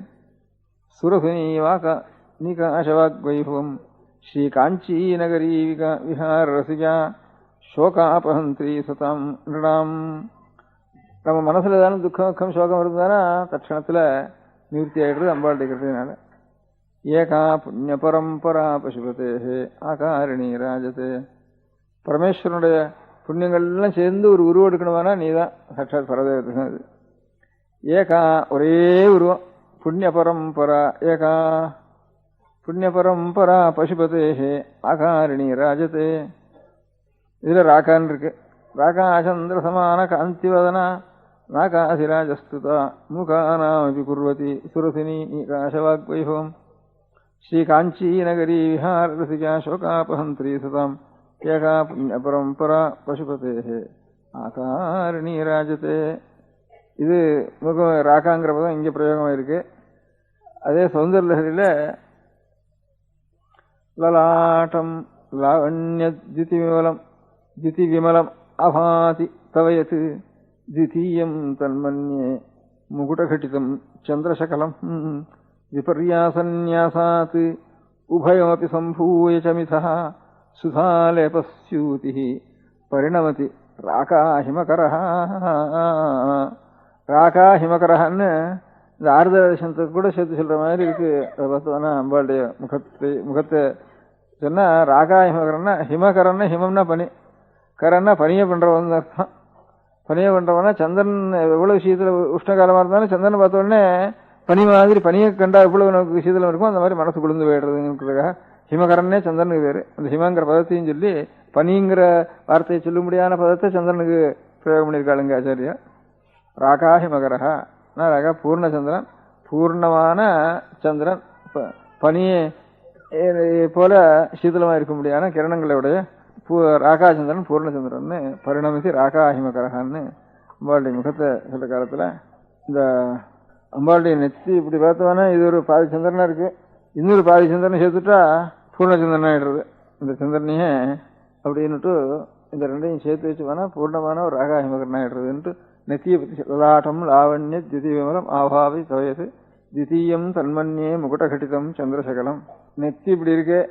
ஈஸ்வரனுடைய சின்னமும் அம்பாளுக்கு இருக்கு. அம்பாளுக்கும் சந்திரகலை உண்டு. சந்திரகலாசாரணி அம்பாள். மேல சந்திரகலை எப்படி இருக்கு, நெத்தி இப்படி இருக்கு. பூர்ணிமை ஆக வேண்டியது எப்போன்னு கேட்டா இதையும் இப்படி திருப்பி வச்சு அதையும் இப்படி திருப்பி வச்சா பூர்ணமான சந்திரகலை ஆகிடுறது.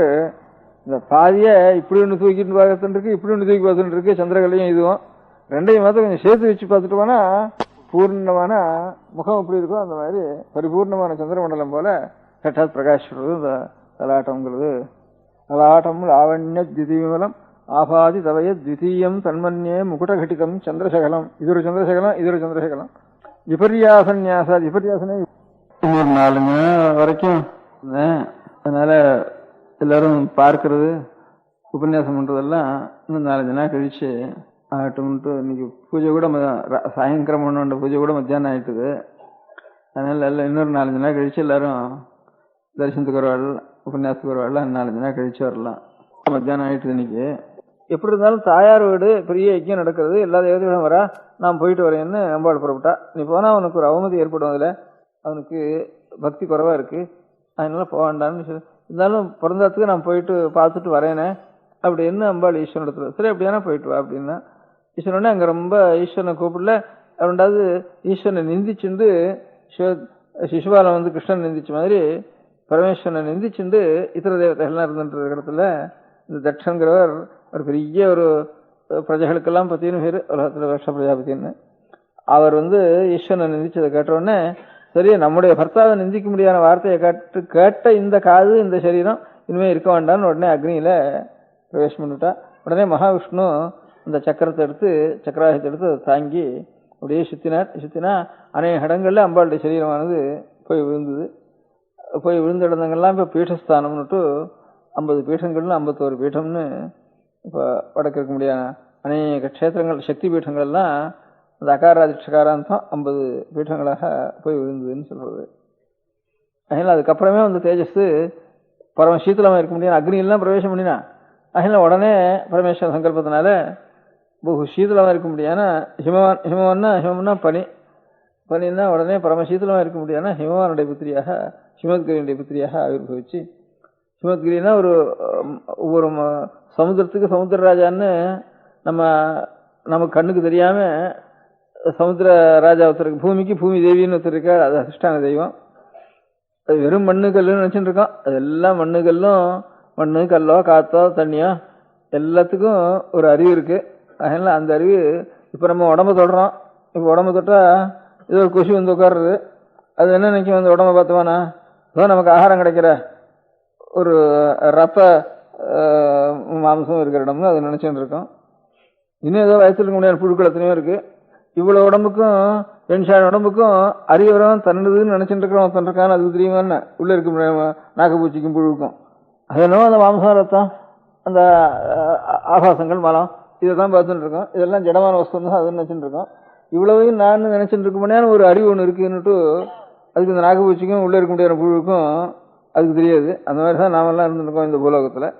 அதனால இந்த பூமி முழுக்க தன்னுடைய சரீரமா நினைச்சுட்டு சட்சாத் பூமி தேவின்னு ஒருத்தருக்கா. வருணன்னு ஜலத்தெல்லாம் தன்னுடைய சரீரமா நினைச்சுட்டு வருணன்னு ஒருத்தர் இருக்கான். அவனுக்கு எங்க அபசாரம் ஜலத்தில் பண்ணினாலும் அவனுக்கு போய் தெரியும். அது நமக்கு எங்க ஒரு உள்ள இருந்து ஒரு புழு நம்ம இங்க வெட்டினாலும் சரி, ஒரு கடி கடிச்சாலும் சரி, நமக்கு தெரிகிற மாதிரி ஜலம் இருக்கிற இடத்துலாம் தன்னுடைய சரீரமா நினைச்சுட்டு அதுல எந்த அபசாரம் நடந்தாலும் வருணனுக்கு தெரியும். அது உபசாரம் நடந்தாலும் தெரியும், அவனுக்கு அபசாரம் நடந்தாலும் தெரியும். அது பிரகாரம் அனுகிரகம் பண்ணுவார். அதான் சமுத்திரராஜா இன்னும் எனக்கு வழி விடுறியா இல்லையான்னு உடனே ராமர் உடனே தனுஷ் எடுத்துட்டு கோபத்தை எடுத்துட்டு வரான்னா உடனே சமுத்திரராஜா இங்க இருந்து எடுத்துன்னு வந்து நமஸ்காரம் பண்ணினாருன்னு சொல்றது ராமாயணத்தை சொல்றதெல்லாம் அந்த சமுத்திரத்துக்கு அதிஷ்டான தெய்வம் ஒண்ணும். அப்பேற்பட்ட மகாசக்தி உள்ளவாள், தபஸ் உள்ளவாள், ஈஸ்வர அவதார புருஷா எல்லாரும் பிரார்த்திச்சாலாம் உடனே ரூபத்தோட வந்து அனுகிரகம் பிரார்த்திச்சாள் அந்த காலத்துல. அந்த மாதிரி ஹிமவான் சொன்னா ஹிமத் பர்வதத்துக்கு அநேக புண்ணிய பர்வத்தங்கள் இருக்கு. ஒவ்வொரு பர்வதத்துக்கு அதிஷ்டான தெய்வம் ஒன்று இருக்கு. அதுதான் ஹிமத்கிரின்னு பேரு. அந்த ஹிமத் புத்திரி பார்வதினு, பர்வதத்தினுடைய புத்திரி பார்வதினு, அதனாலதான் பேர் அம்பாளுக்கு. அதனாலதான் பனி மறையா இருக்க முடியாத பர்வதத்தினுடைய புத்திரியாக அம்பாள் அவதாரம் பண்ணினாள். உடனே இவ்வளவு அக்னியில சரீரத்தை பிரவேசத்தினால உடனே பரமசீதலமா இருக்க முடியாத அந்த இடத்துல அம்பாளுடைய இது பண்ணணும்னு பரமேஸ்வர சங்கல்பம் ஏற்பட்டு, அதுக்கப்புறம் தான் அந்த அம்பாள் வந்து பரமேஸ்வரனையே நான் கல்யாணம் பண்ணிக்குவேன்னு பார்வதி தபஸ் பண்ணி அதுக்கப்புறம் தான் பார்வதி கல்யாணம் நடந்ததுன்ட்டு குமார சம்பவம்னு காளிதாசன், பெரிய மகாகவி காளிதாசனா இருக்கிறவன் ஒரு பெரிய காவியம். ராமனுடைய சரித்திரம் ரகுவம்சம்னு எழுதினா, அம்பாளுடைய சரித்திரம் அம்பாள் தபஸ் பண்ணி பரமேஸ்வரனை அடைஞ்சு சுப்பிரமணிய சுவாமி திரும்பி பார்வதி பரமேஸ்வராளுக்கு அவதாரம் பண்ணிட முடியான அந்த சரித்திரத்தை குமார சம்பவம்னு அது ராமாயணத்திலேயே வருது. ராமாயணத்துல வருதுன்னா ராமாயணத்துல வர முடியாத ராமனுடைய கதை, தசரதனுடைய கதை, அதுக்கப்புறம் அவளுடைய தோப்பனார் அஜனுடைய கதை, ரகுவனுடைய கதை, அதெல்லாம் சேர்த்து ரகுவம்சம்னு ராமாயணத்துல வரதெல்லாம் எழுதியிருக்க. இதுல இதே மாதிரி அந்த ராமாயணத்திலேயே வருது. சாட்சாத் பார்வதி பரமேஸ்வரருக்கு வந்து சுப்பிரமணிய சுவாமி அவதாரம் பண்ணினது ஸ்கந்தோத்பத்தின்னு ராமாயணத்திலேயே வருது. அதுவும் ராமாயணத்திலையும் வருது, ஸ்காந்தத்திலையும் வருது, 2 இடத்துலையும் வருது. அந்த 2 இடத்துலையும் இருக்கிறத எடுத்து ரகுவம்ச மகாகவி காளிதாசன் குமார சம்பவம்னுட்டு எழுதியிருக்கார். இங்க பார்வதி விவாகம் பண்ணினாள்னு. அதனால சத்தின்னுட்டு அதனால பரமேஸ்வரன் சத்துபாகமே சத்தியா இருக்க முடியாத காட்ட முடியாது. பரமேஸ்வர அம்பாளுக்கு சந்தர்ப்பம் ஏற்பட்டு வச்சு பர்த்தாவனுடைய ஒரு இந்த சப்தத்தை நாம் கேட்டா அந்த சரீரத்தை வச்சுக்க வேண்டாம்னுட்டு. அதனால அம்பாளை நாம் வந்து சத்தின்னு அம்பாளுக்கு பேரு. அவளை நாம் ஆராதிக்கிறது நாளைக்கு தைவழிக்கிழமை. அவளை நாம் ஆராதிக்கிறப்போ நாமும் நல்ல சீலம், நமக்கும் சரி, நம்ம குழந்தைகளுக்கும் சரி, நம்ம வம்சத்துக்கும் சரி நல்ல சீலம் இருக்கும்படியாக நாம் செய்யறதுதான் அம்பாளுக்கு மாவிளக்கு. அதனால அம்பாளுக்கு மாவிளக்கு போட்டு ஆராதிக்கிறோம். அம்பாளுக்கு நிறைய அபிஷேகத்துக்கு சீரம் கொடுக்குறோம். நம்மளால் ஆனது பிரார்த்திக்கிறோம். அது எல்லாத்தையும் காட்டிலும் பெருசு நாம் நம்ம வம்சங்கள்லாம் சீலத்தோடு இருக்கணும் அப்படிங்கிறத நாம் ரட்சிக்க வேண்டியது முக்கியமான காரியம். தரித்திரம் இருந்தாலும் இருக்கட்டும், கஷ்டம் இருந்தாலும் இருக்கட்டும், பாக்கி மானக்குறவு வந்தாலும் வரட்டும், நம்முடைய சீலமானது பெருசு. அதனால குணம் பெருசு, சீலம் பெருசு அப்படிங்கிறத நம்ம வம்சங்கள்லாம் சீலம் இருந்தால் தான் இந்த வம்சத்தில் பிறக்கிற குழந்தைகள் எல்லாரும், பிள்ளை குழந்தைகளோ பொன் குழந்தைகளோ எல்லாரும் நல்ல சீலத்தில் பிறந்தா தான் அது வாழையடி வாழையா நல்ல குணத்தோடு இருந்துட்டு க்ஷேமமாக இருக்கும். பாக்கியெல்லாம் எத்தனையோ வருது. நமக்கு சீலம் இல்லாத போனத்துக்கு மாத்திரம் நம்ம கஷ்டங்களாக நிவர்த்தி ஆகிறதா? அது ஒன்றும் இல்லை. தரித்திரங்கிறதோ கஷ்டங்கிறதோ மானங்கிறதோ அவமானங்கிறதோ அது எல்லாத்துலேயும் இருக்குது. நம்ம சீலத்தை வச்சுக்கிறது அது இவ்வளவு இருந்தாலும் அது சாந்தத்தை கொடுக்கும். அதுதான் நமக்கு எப்போ நம்ம ரட்சிக்கக்கூடியது அந்த சீலங்கிறது. அதனால் நாளைக்கு சிவங்களில் நிறைய தைவள்ளி கல்யாணத்தினால இங்கேயும் தரிசனத்துக்கு வருவா. ஒரு பக்தியும் இருக்குது அம்பாள் இடத்துல. அதனால் எல்லோரும் வருவா. அதனால் அவளுக்கு எல்லாருக்கும் நாம் ஒரு சகாயம் பண்ணணும். ஒரு கடிதம் ஒன்று எழுதி பிரசாதம் கொடுக்குறதோட நம்ம ஆற்றுல நம்ம குழந்தைகள் ஒருத்தரும் நாமும் நம்ம குழந்தைகளோ ஒருத்தரும் இங்கே வரவாளாவது இங்கே நாளைக்கு இன்னைக்கு வரவாளாவது சினிமாவுக்கு போக வேண்டாம் அப்படின்னு ஒன்று எழுதி அச்சு போட்டு அவளுக்கு கொடுத்துடணும் கையில். அது ஒன்று தான் சீலத்தை ரட்சிக்கக்கூடியது. முதல்ல ரட்சிக்கக்கூடியது அதுதான் நம்ம சீலத்தை ரட்சிக்கக்கூடியது. அதுக்கப்புறம் பீச்சுக்கும் ஒருத்தரும் போக வேண்டாம், இதுக்கும் ஒருத்தரும் போக வேண்டாம். அப்படிங்கிறது இந்த ரெண்டு காரியம் அந்த அனுகிரகத்தோட இந்த குங்கும அனுகிரகத்தோட நம்ம சொன்னோம். அதுதான் நம்ம ரட்சிக்கக்கூடியது. இங்கே வரவாளாவது மிஞ்சிட்டோம் லோகத்தில். இன்னொன்று ரொம்ப தூரம் வீணாக போயின்னு இருக்கு. அதனால வம்சங்களும் வீணாக போகிறது, லோகத்துக்கும் அநேக கஷ்டங்கள் வருது, அநேக ஹிம்சைகள் அவமானங்கள் விஷவுகள் கஷ்டங்கள் இதெல்லாம் ரொம்ப விகாரங்கள்லாம் வருது. இந்த மாதிரி பாபங்கள்னால தான் நமக்கு ஏற்படுறது. அதெல்லாம் இல்லாமல் மடத்துக்கு வரவாளாவது இந்த மாதிரி இருக்கட்டும்னு நாளைக்கு பிரசாதத்தோட இந்த சினிமாவுக்கும் போக வேண்டாம், இந்த பீச்சுக்கும் போக வேண்டாம் அப்படின்னு ஒரு சின்ன வாக்கியத்தை எழுதி அதோட பிரசாதத்தோட சேர்த்து கொடுத்துடணும்னுட்டு ஒரு ஆசை எனக்கு. இப்போ முதல்ல செய்ய வேண்டியது. அதுக்கப்புறம் இந்த என்ன நமக்கு கஷ்டமாக இருந்தாலும் சரி, எத்தனையோ கஷ்டம் எத்தனையோ பேருக்கு வருது. அந்த மாதிரி கஷ்டங்களை நாம் இல்லாமே எத்தனையோ கஷ்டங்கள் வருது நமக்கு. இவ்வளவு நம்ம பண்ணாமே எத்தனையோ கஷ்டம் வருது. குழந்தைகள் பெரியவளானவுடனே திரும்பியும் கல்யாணம் ஆகிற வரைக்கும் ஆற்றை விட்டு வெளியில் அனுப்ப வேண்டாம் அப்படிங்கிறது ரெண்டாவது. கல்யாணம் ஆனவாளோ ஆகாதவாளோ ஒருத்தரும் சினிமாவுக்கு போக வேண்டாம், பீச்சுக்கு போக வேண்டாம். நாளைக்கு இங்கே தரிசனத்துக்கு வரவா. இந்த குழந்தைகளுக்கு ரிதுவானத்துக்கு அப்புறம் வீட்டை விட்டு வெளியில் அனுப்ப வேண்டாம் அப்படிங்கிறது. ரிதுவானத்துக்கு அப்புறம் கல்யாணம் ஆகிற வரைக்கும் வீட்டு அனுப்பணும். அப்போ சீக்கிரத்தில் கல்யாணம் ஆகிடும்.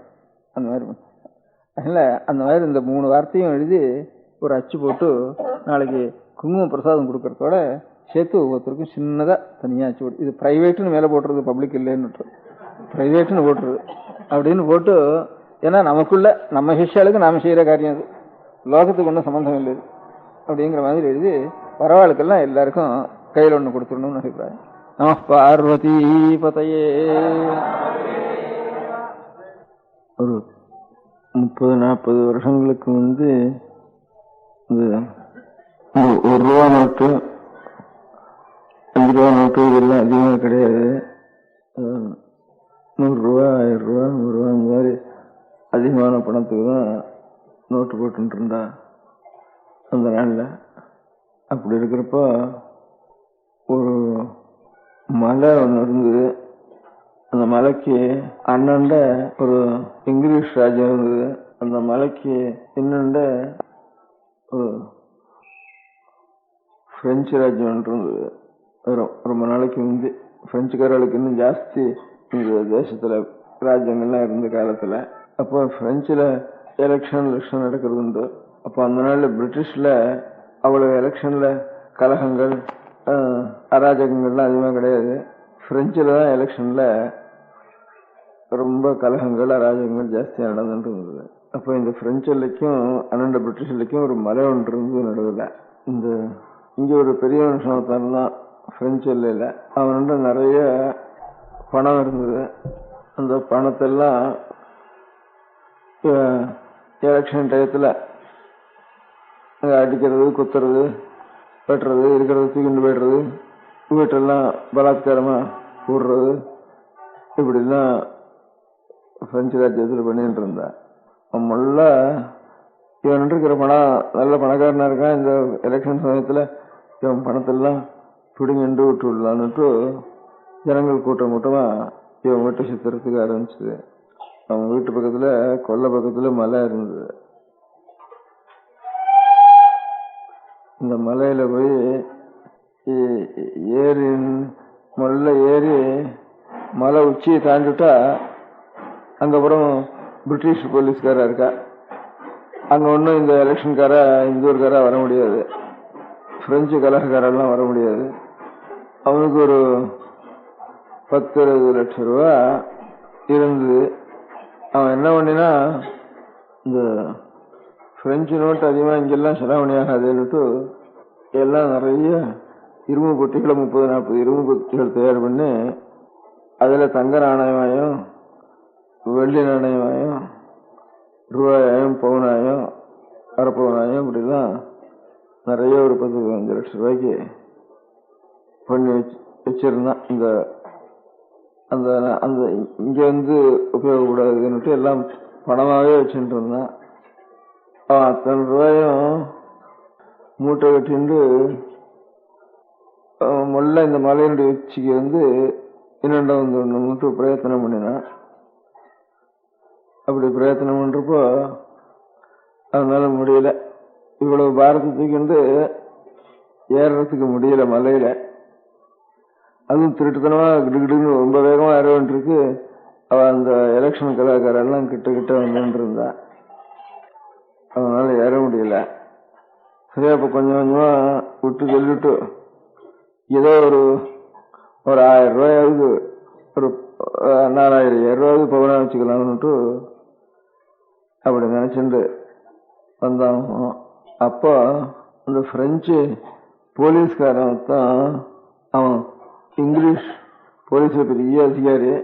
அவன் போலீஸ்காரர்களுக்கு சொல்லி நினைச்சு எங்களால நிறைய லட்சக்கணக்கில் இங்கிலீஷ் நோட் இருக்குன்னுண்ட, அதுக்கு தானே பணம் கிடைக்குமான்னுட்டு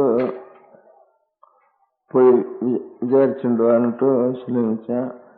இவன் பணக்காரனாச்சுன்னுட்டு அந்த போலீஸை சேர்ந்தவன் தான் 4-5 லட்சம் ரூபாய்க்கு நோட்டுக்கு பணம் கிடைக்குமான்னு கேட்டான். அவனுக்கு ரொம்ப சந்தோஷமா போச்சு. இப்ப இவ்வளவு பணத்தையும் எடுத்துட்டு நம்ம மேல ஏற முடியாதுன்னு இல்ல, அதுக்குள்ள நம்ம ஏற முடியாது, சொத்தையும் விட்டுட்டு போயிடணும். ஆசைப்பட்டு 1 லட்சம் 2 லட்சத்துக்கு எடுத்தா கூட அதுவும் தூக்கிண்டு போறதுக்குள்ள வந்து சத்துருக்கள் வந்து நம்ம இழுத்துன்னு வந்துடுவா, பிடிச்சி இழுத்து கீழே போட்டுடுவா. அதனால இந்த பணத்தை எடுத்துட்டு போக முடியாது. அப்ப எவ்வளவுக்கும் தன்னோட எத்தனை ரூபாய்க்கு நீ நோட்டு கொடுக்குறேன்ட்டு கேட்டா, எவ்வளவு இருந்தாலும் கொடுக்குறேன் அப்படின்னா. அப்ப தன்னுடைய சொத்துக்கு முழுக்க நோட்டாவே பண்ணி அப்படியே அந்த நோட்டை துணியில சொல்லிட்டு மலை மேலே ஏறி அக்கறைக்கு போயிட்டான். அவ்வளவு பணமும் அவனுக்கு இதே நாணயமா இருந்தா அதை ரசிச்சுன்னு இருக்க முடியாது, தனக்கு உபயோகப்பட முடியாது. எல்லாம் நோட்டா மாத்தி விட்டுறதுனால அங்க வந்து தனக்கு மலை மேல ஏறி மலைக்கு அக்கறையில போய் சூக்கியமா அங்க போய் உடனே அதெல்லாம் திரும்பியும் நோட்டுகள்லாம் வச்சுட்டு பேங்க்லயோ மாத்திட்டு பாட்டுக்கும் ரொம்ப க்ஷேமமா வியாபாரம் பண்ணிட்டு சௌக்கியமா இருந்தான் அப்படின்ட்டு ஒரு கதை சொல்றது. அதாவது நமக்கு பெரிய ஆபத்தா இருக்கிறப்போ நிறைய பணம் இருக்கு, நிறைய காசும் பணமா இருக்கு, செப்பு காசும் வெள்ளி காசும் தங்க காசுமா இருக்கு. இதெல்லாம் இன்னொரு அரை மணிக்குள்ள பெரிய ஆபத்து வர போறதுன்னா இவ்வளவையும் தூக்கிண்டு போக முடியாது. அவ்வளவையும் தூக்கிண்டு போறதுக்கு எந்த மாதிரி மாற்றி தூக்கிண்டு போனா நாம் எடுத்துட்டு போகலாமோ அந்த மாதிரி மாத்துறதுக்கு நோட்டுன்னுட்டு ஒண்ணு இருக்கு. அது கிடைச்சிட்டு தானே நாம் இந்த ராஜ்யத்தை விட்டு இன்னொரு ராஜ்யத்துக்கு போறப்ப கூட அது நமக்கு உபயோகப்படும். இல்லைன்னா இந்த ராஜ்யத்திலேயே போட்டுட்டு தான் போகணும், நம்ம உயிரை மாத்திரம் காப்பாத்திட்டு உயிர் மாத்திரம் போகும் இன்னொரு ஊருக்கு, இந்த பணமெல்லாம் வராது, இந்த பணமெல்லாம் இங்கேயே விட்டுட்டு தான் போகணும். அந்த மாதிரி நம்ம எல்லாரும் இந்த பூலோக ராஜ்யத்தை விட்டுட்டு இன்னொரு ராஜ்யத்துக்கு போய்தான் ஆகணும். இன்னைக்காவது பூலோகத்தை விட்டுட்டு ஒவ்வொருத்தரும் போயிட்டு தான் இருக்கோம். நமக்கு இந்த நாளும் போயிட்டு இருக்கோம், நாமும் ஒரு நாளைக்கு போறதுக்கு தான் பார்த்துட்டு இருக்கோம். போறப்ப இங்க இருக்கிறதெல்லாம் அப்படியே விட்டுட்டு போயிடுறோம், ஒன்னும் எடுத்துட்டு போக முடியல.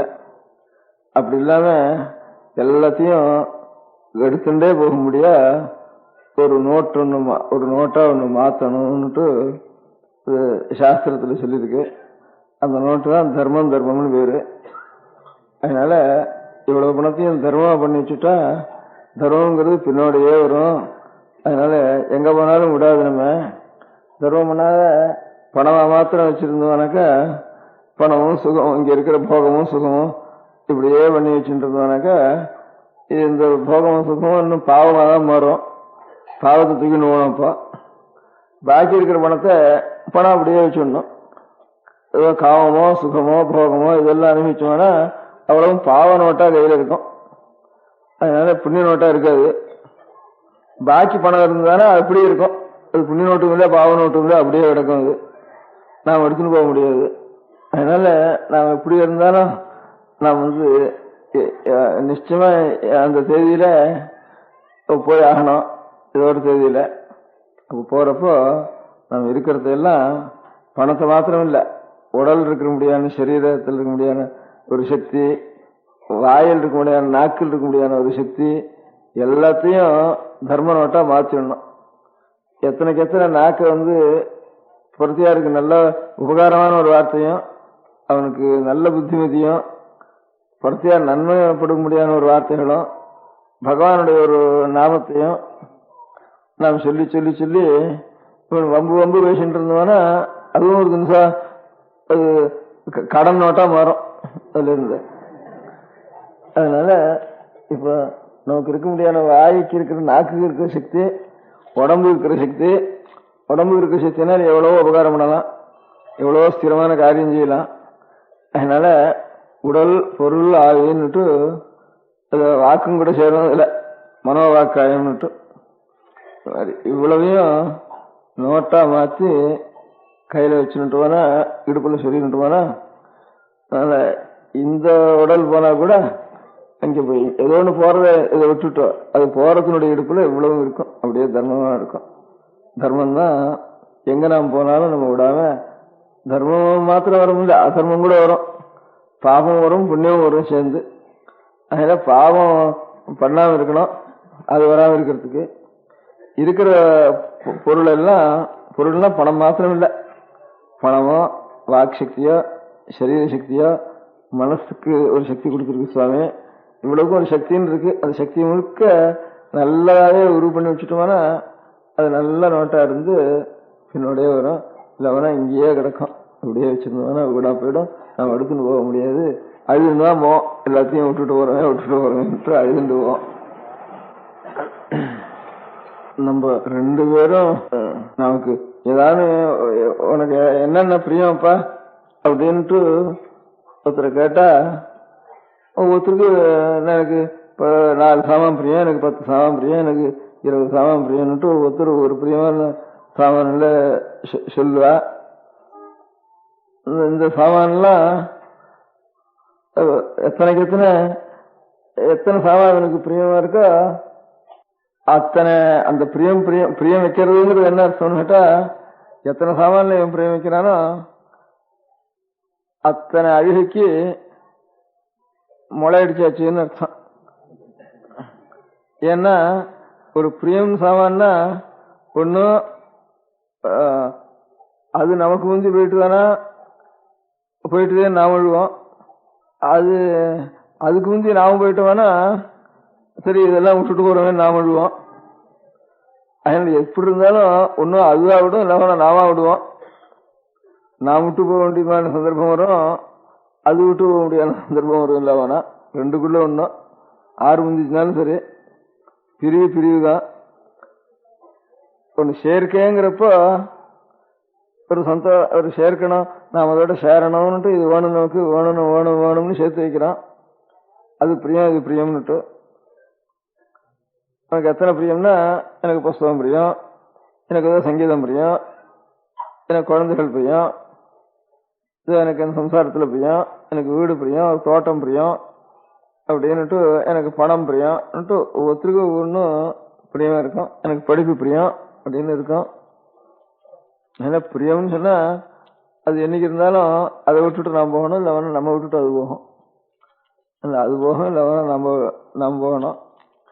போறப்ப அத்தனைக்கு எத்தனை ரொம்ப துக்கம் இருக்கு, அழுகை இருக்கு. அப்போ பிரியம் வைக்கிறதுன்னு என்ன அர்த்தம்? எத்தனை பிரியம் வச்சிருக்கோமோ அத்தனை அழுகைக்கு விர முதல் போட்டாச்சு, விர போட்டாச்சு அர்த்தம் இருக்கு. அது பெரிய துக்கமா கடைசியில் முடியும். அதனால அதுவும் போவாண்டாம், அதுவும் நம்ம விட்டு போக வேண்டாம், நாமும் அதை விட்டு போக வேண்டாம். நாமும் அதுவும் சேர்ந்துருக்கிறப்பவே நமக்கு உனக்கும் ராஜினாமா பண்ணிவிட்டேன்னு சொன்னா நானா பண்ணிட்டு அழுகை இல்லை. அதுவா பிச்சுன்னு போனாலும் அழுக, நம்ம இன்னொருத்தம் பிச்சு பிடிச்சு இருக்குன்னு போனாலும் அப்போ அழுக. ரெண்டும் இல்லாம ரெண்டும் சந்தோஷமா இருக்கிறப்ப சரி நம்ம 2 பேரும் பிரிஞ்சே இருந்துருவோம் அப்படின்னு ஒவ்வொரு சாமான இடத்துலையும் சொல்லிட்டோம்னா எந்த சாமானா இருந்தாலும் சரி ரெண்டையும் நமக்கும் அதுக்கும் இப்பவே நம்ம ராஜ்யம் பேர்ல 2 பேரும் பிரிஞ்சுடுவோம், பாகம் பண்ணி விடுவோம். கோர்ட்டுக்கு போறதுக்கு முந்தைய நம்ம ராஜியா ஒருத்தருக்கு ஒருத்தர் சமையல் தனியா வச்சு விடுவோம்னுட்டா சிரமம் இல்லைங்கிற மாதிரி எத்தனை சாமான நமக்கு பிரியம் இருக்குன்னு கணக்கு பாக்குறது. எனக்கு அது பிரியம் இது பிரியம்னுட்டு ஒன்னு அது நம்ம விட்டுட்டு போறாலும் சரி, நம்ம யாரோத்தம் இதை விட்டுட்டு இழுத்துன்னு போனாலும் சரி, அதுக்கு முந்தைய இருக்கிறப்போ அதுக்குதான் ராகம்னு ஆசை இல்லாததுன்னு பேரு, வைராக்கியம்னு பேரு. அதனால இதுதான் பர்திருஹரின்னு ஒரு பெரிய மகான் இருந்தார். அவர் பெரிய பழைய நாள்ல இருந்த ஞானிகள்ல அவர் ஒருத்தர் பெரிய ஞானி. அவரெல்லாம் சம்ஸ்கிருதத்திலேயே ஸ்லோகங்கள் எழுதியிருக்கார், சதகங்கள்னு எழுதியிருக்கார் நிறைய. அது சொல்லிருக்க எத்தனை நாள் இருந்தாலும் நமக்கு வேண்டிய ஆசையுள்ள விஷயங்கள், நாம் சந்தோஷப்பட்டு ஆசைப்பட்டு இருக்க முடியாத விஷயங்கள் அது போத்தான் போறது. அவசியம் யாதார ஸ்திரதரம் உஷித்வாபி விஷயாக. இந்த விஷயங்கள் மரத்துல இருந்து மாங்காய படுக்குன்னு இழுத்தா அது கண்ணில் ஜலம் விடுறது, நல்ல பக்குவம் ஆயிட்டு தானா அப்புறம் தானா விட்டுருது, மாம்பழம் தானா விழுந்துடுறது. அப்புறம் ஜலம் வர்றதே இல்லை காம்புல. காம்புக்கும் நாமும் இந்த மாங்காயும் சேர்ந்துருக்கணுமேன்னு காம்புக்கும் ஆசை மாங்காய்க்கும் ஆசை. இது பலாத்காரமா பிடிச்சி இழுத்தா இதுவும் அழுது அதுவும் அழுது. அந்த காம்புலையும் ஜலம் அழுது, இந்த மாங்காயிலையும் ஜலம் சொட்டுறது. அதனால நல்ல பக்குவம் ஆயிட்டு தானே அது கசப்பு பிடிப்பெல்லாம் இருக்கிற சமயம் அது நல்ல திருப்பி வந்துட்டு தானே அப்ப பக்குவமாயிடும். பக்குவமாயிட்டு தானே தானா ஒத்து பழம் தானா விழும். அப்போ அந்த காம்புலையும் ஈரம் இருக்காது, இந்த பழத்துலயும் ஈரம் இருக்காது, கஞ்சலம் சரியாது. அப்போ அதனால சந்தோஷமா இருக்கும். பக்குவமாயிட்ட மனசு தானா விட்டுடும். அந்த மாதிரி எல்லாம் பக்குவமாகி அது அது தானா நமக்கு எத்தனை நமக்கு இஷ்டமான பதார்த்தம்னு ஒண்ணுமே கிடையாது அப்படின்ட்டு முதல்ல இப்ப ராஜினாமா பண்ணிட்டு போனா நமக்கு சிரமமே இல்லை. அதெல்லாம் இந்த ஆசையை ராஜினாமா பண்ணிட்டு தர்ம நோட்டா மாத்திக்கணும். நம்ம சரீர சக்திக்கு உடலுக்கு இருக்க முடியாத வன்மை நாவன்மை. நாவலர்னு சொல்றது அந்த அந்த நாவலர் இந்த நாவலர்னுட்டு சுப்பிரமணிய நாவலர், ஆறுமுக நாவலர், இப்படி அது சில பேருக்கு நாவலர்னு வேறு. நம்ம படிச்சவாளுக்கு நாவன்மை உடையவர்கள் நாவலர், நாவில் வல்லவர்கள் நாவல்லவர், நாவல்லர், நாவலர் நாவலர்னு அதனால வச்சு அந்த மாதிரி கெட்டிக்காரா நாக்கு வன்மை உள்ளவ எழுதுற நாவலர் எழுதுற நூலுக்கு தான் நாவல்னு வேறு. இங்கிலீஷும் தமிழும் உறவு கொண்டாடுறது அந்த இடத்துல பார்வதி பதையே. பெரியவா சரணம். அடுத்த நிகழ்ச்சி நித்திய குரு பாதுகா பூஜை. शुक्लां भरदरं विष्णुं शशिवर्णं चतुर्भुजं प्रसन्नवदनं ध्यायेत् सर्वविघ्नोपशान्तये. ममोपात्त समस्त दुरितक्षयद्वारा श्री परमेश्वर प्रीत्यर्थं गुरुप्रसाद सिद्ध्यर्थं गुरुप्रीत्यर्थं गुरुपादपूजाम् अद्य करिष्ये. गुरुब्रह्मा गुरुर्विष्णुर्गुरुर्देवो महेश्वरः गुरुः साक्षात् परब्रह्म तस्मै श्रीगुरवे नमः. अपारकरुणा सिन्धुं ज्ञानदं शान्तरूपिणं श्रीचन्द्रशेखरगुरुं प्रणमामि मुदान्वहम्. सदाशिवसमारम्भां शङ्कराचार्यमध्यमाम् अस्मदाचार्यपर्यन्तां वन्दे गुरुपरम्पराम्. எல்லோரும் குருவை பெரிவாளை தியானம் பண்ணிண்டு அர்ச்சனை பண்ணுவோம். அஷ்டோத்திரம் பெரியவா அஷ்டோத்திரம் பல அஷ்டோத்திரங்கள் இருக்கு. அதுல எளிமையா சுலபமா எது இருக்கோ அதை நான் இப்ப சொல்றேன். எல்லோரும் இதை கேட்டுண்டு திருப்பி சொல்ல முடிஞ்சுபா சொல்லி சொல்லி பெரிவாளுக்கு பாதத்துல ஒவ்வொரு புஷ்பத்தை அர்ச்சனை பண்ணலாம். ஓம் ஸ்ரீ காஞ்சி காமகோட்டி பீடாதீஸ்வராய நமஹ. ஸ்ரீமத் சந்திரசேகரேந்திர சரஸ்வதி குருभ्यो நமஹ. சந்நியாசாஸ்ரமசிகராய நமஹ. காஷாய தண்டதாரிணே நமஹ. சர்வபீடாபஹாரிணே நமஹ. ஸ்வாமிநாத குரவே நமஹ. கருணாசாகராய நமஹ. ஜகதாகர்ஷண சக்திமதே நமஹ. சர்வச்சராச்சர ஹிருதயஸ்தாய நமஹ. ஓம் பக்த பரிபாலக ஸ்ரேஷ்டாய நமஹ. தர்ம பரிபாலகாய நமஹ. ஸ்ரீ ஜெயேந்திர சரஸ்வத்யாச்சார்யாய நமஹ. ஸ்ரீ விஜயேந்திர சரஸ்வதி பூஜிதாய நமஹ. சிவசக்தி ஸ்வரூபாய நமஹ. பக்தாபீஷ்ட பிரதாயகாய நமஹ. பிரம்மண்ய போஷகாய நமஹ. பிரம்ம விஷ்ணு சிவைக்க ஸ்வரூபாய நமஹ. காஞ்சி க்ஷேத்ரவாசாய நமஹ. கைலாச சிகரவாசாய நமஹ. ஸ்வதர்ம பரிபோஷகாய நமஹ. சாதுர்வர்ண சம்ரக்ஷகாய நமஹ. லோகரக்ஷண சங்கல்பாய நமஹ. ஓம் பிரம்மனிஷ்டாபராய நமஹ. சர்வ பாபஹராய நமஹ. தர்மரக்ஷக சந்துஷ்டாய நமஹ. பக்தார்ப்பிததன ஸ்வீகர்த்ரே நமஹ. சர்வோபனிஷத் சாரஜ்ஞாய நமஹ. சர்வசாஸ்திரகம்யாய நமஹ. சர்வலோக பிதாமகாய நமஹ. பக்தாபீஷ்ட பிரதாயகாய நமஹ. பிரம்மண்ய போஷகாய நமஹ. நானாவித புஷ்பார்ச்சிதபதாய நமஹ. ருத்ராக்ஷ கிரீடதாரிணே நமஹ. பஸ்மோத்தூளித விக்கிரகாய நமஹ. சர்வஜ்ஞாய நமஹ. சர்வச்சராச்சர வியாபகாய நமஹ. அநேக சிஷ்ய பரிபாலகாய நமஹ. மனச்சாஞ்சல்ய நிவர்த்தகாய நமஹ. அபயஹஸ்தாய நமஹ. பயாபஹாய நமஹ. யஜ்ஞபுருஷாய நமஹ. யஜ்ஞானுஷ்டான ருச்சிப்ரதாய நமஹ. யஜ்ஞசம்பன்னாய நமஹ. யஜ்ஞசகாயகாய நமஹ. யஜ்ஞபலதாய நமஹ. யஜ்ஞப்ரியாய நமஹ. உபமானரஹிதாய நமஹ. ஸ்படிக துளசி ருத்ராக்ஷ ஹாரதாரிணே நமஹ. சாதுர்வர்ண சமதிருஷ்டயே நமஹ. ऋग्यजिस्साम अथर्वणादि चतुर्वेद संरक्षकाय नमः. दक्षिणामूर्तिस्वरूपाय नमः. जाग्रत् स्वप्न सुषुप्ति अवस्थातीताय नमः.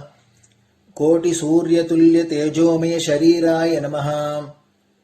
साधुसंग संरक्षकाय नमः. अश्वगज गोपूजा निर्वर्तकाय नमः. गुरुपादुक पूजा तुरंतराय नमः. कनकाभिषिक्ताय नमः. स्वर्णबिल्वदलपूजिताय नमः. सर्वजीवमोक्षदाय नमः. मूकवाक्ताननिपुणाय नमः. नेत्रदीक्षादानाय नमः. द्वादशलिङ्गस्थापकाय नमः. गानरसप्रियाय नमः. ब्रह्मज्ञानोपदेशकाय नमः. सकलकलासिद्धिताय नमः. चातुर्वण्यपूजिताय नमः. अनेकभाषा संभाषण कोविताय नमः. अष्टसिद्धिप्रदायकाय नमः. ओम श्री शारदामठ सुस्थिताय नमः. नित्यान्नदान सुप्रीताय नमः. प्रार्थना मात्र सुलभाय नमः. पादयात्रा प्रियाय नमः. नानाविध मतपंडिताय नमः. श्रुति स्मृति पुराणज्ञाय नमः.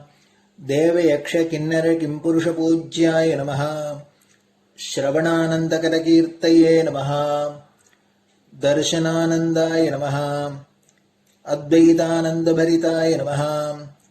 अव्याच करुणामूर्तये नमः. शैव वैष्णवादिमान्याय नमः. श्रीशङ्कराचार्याय नमः। दण्डकमण्डलूहस्ताय नमः। वीणामृदङ्गसकलवाद्यनाथस्वरूपाय नमः। रामकथारसिकाय नमः। वेदवेदाङ्ग आगमादिसकलकलासतस्प्रवर्तकाय नमः। हृदयगुहाशयाय नमः। शतरुद्रीयवर्णितस्वरूपाय नमः। केदारेश्वरनाथाय नमः। अविद्यानाशकाय नमः। निष्कामकर्मोपदेशकाय नमः। लघुभक्तिमार्गोपदेशकाय नमः। लिङ्गस्वरूपाय नमः। सालग्रामसूक्ष्मस्वरूपाय नमः। कालड्यां शङ्करकीर्तिस्तम्भनिर्माणकर्त्रे नमः। जितेन्द्रियाय नमः। शरणागतवत्सलाय नमः। श्रीशैलशिखरवासाय नमः। डमरुकनादविनोदाय नमः। वृषभारूढाय नमः। दुर्मदनाशकाय नमः। आभिचारिकदोषहर्त्रे नमः। मिताहाराय नमः। मृत्युविमोचकशक्त्याय नमः। श्रीचक्रार्चनतत्पराय नमः। दासानुग्रहकारकाय नमः। अनुराधानक्षत्रजाताय नमः। सर्वलोकख्यातशीलाय नमः। वेङ्कटेश्वरचरणपद्मषट्पदाय नमः। श्री महात्रिपुरसुन्दरी समेत श्रीचन्द्रमौलीश्वरपूजाप्रियाय नमः। श्रीमच्चन्द्रशेखरेन्द्र सरस्वती सद्गुरु परब्रह्मणे नमः। गुरुभ्यो नमः। परमगुरुभ्यो नमः। परमेष्टिगुरुभ्यो नमः। परात्परगुरुभ्यो नमः। गुरुपरम्पराभ्यां नमः। गुरुपादुकाभ्यां नमो नमः. அடுத்தது ஊதுபத்தி இருந்தா அதை காமிச்சு தூபம், நெய் தீபம் இருந்தா காமிச்சு அதை நெய் தீபம் தீபம் காமிச்சுட்டு நெய்வேத்தியம் வெத்தலைப்பாக்கு பழம் இதுலேருந்து ஆரம்பிச்சு அவளுக்கு எது சௌரியமோ அதுபடி நைவேத்தியம் பண்ணலாம். அதுக்கு அடுத்தது கற்பூர ஹாரத்தி பண்ணி எல்லோரும் பிரதட்சிண நமஸ்காரம் பண்ணி பெரியவாள்கிட்ட பிரார்த்தனை பண்ணிண்டு எல்லோரும் க்ஷேமமா இருக்கணும், லோகம் பரம மங்களமா சௌக்கியமா இருக்கணும், எல்லோரும் வியாதி வெக்க இல்லாத ஆயுராரோக்கிய ஐஸ்வர்யத்தோட சாந்தம் அமைதியோட ஞான வைராக்கியத்தோட எல்லோரும் நல்லவர்களாயிருந்து நன்மையை அடையணும்னு பிரார்த்தனை பண்ணி இந்த பூஜையை தினம் செய்யலாம். குரு பிரம்மா குருர் விஷ்ணுர் குருர் தேவோ மகேஸ்வரः குரு சாட்சாத் பரபிரம்ம தஸ்மை ஸ்ரீ குரவே நமः. அபார கருணா சிந்தும் ஞானதம் சாந்தரூபிணம் ஸ்ரீச்சந்திரசேகர குரும் பிரணமாமி முதான்வகம். சதாசிவசமாரம்பாம் சங்கராச்சார்யமத்யமாம் அஸ்மதாச்சார்யபர்யந்தாம் வந்தே குரு பரம்பராம். குரு பாத பூஜை நிறைவடைஞ்சது. பெரியவா சரணம். திருச்சிற்றம்பலம்.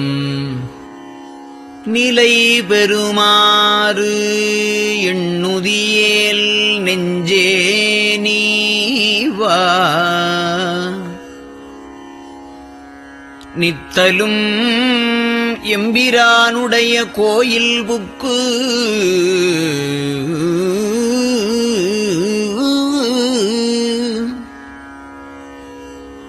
புலர்வதன் முன் அலகிட்டு மெழுக்குமிட்டு பூமாலை புனைந்து ஏத்தி புகழ்ந்து பாடி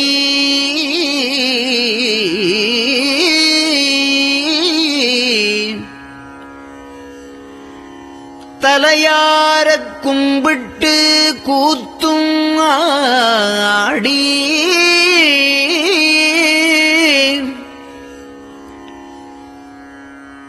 சங்கரா ஜய போற்றி போற்றி என்றும்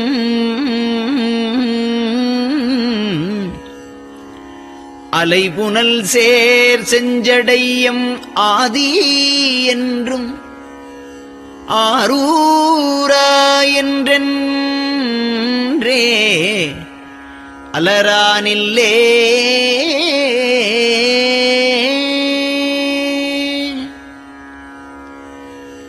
தந்தது உந்தன்னை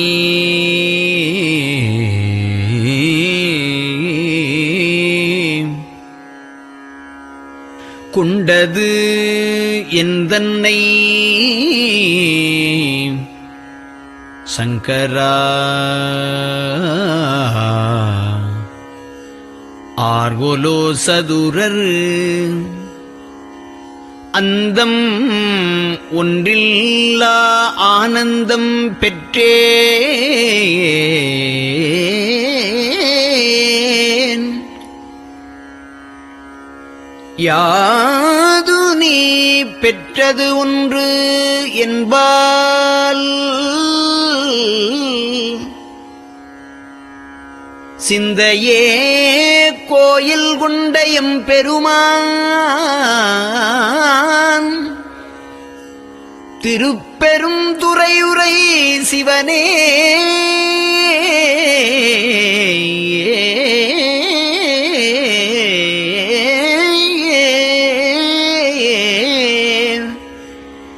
எந்த ஈசா உடல் இடம் கொண்டாய் யான் இதற்கு இலன் ஓர் கைமாறே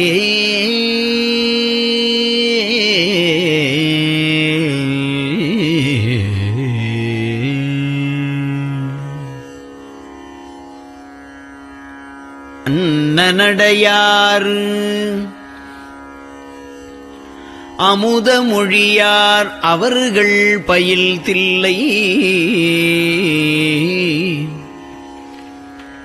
தென்னன் தமிழும் இசையும் கலந்த சிற்றம்பலம் தன்னுள்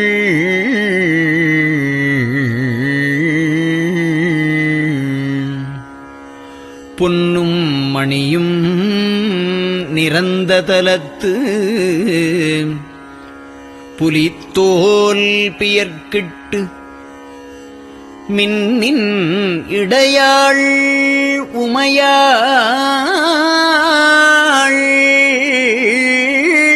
காண விகிர்தன் ஆடுமே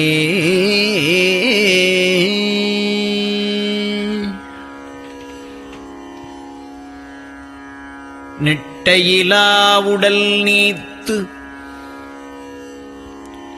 என்னை ஆண்ட நிகரிலா வண்ணங்களும்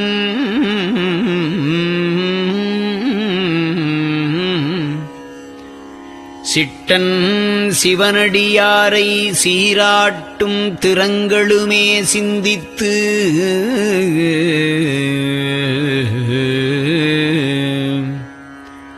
அட்டமூர்த்திக்கு என் அகம் நெகவூரும் அமிழ்தனுக்கு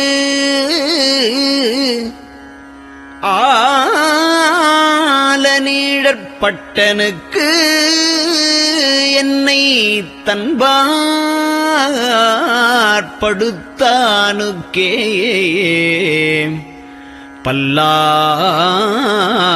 பல்லாண்டு குருதுமே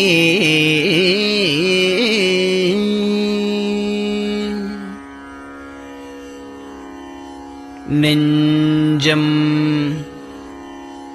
ஈசனைக் காண்பதே விரும்பி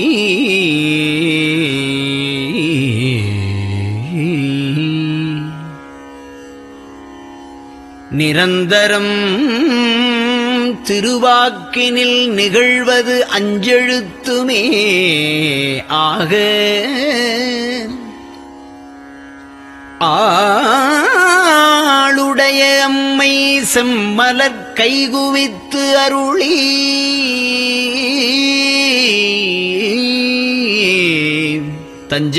தஞ்சமாகி அரும் தவம் புரிய தரிப்பரே.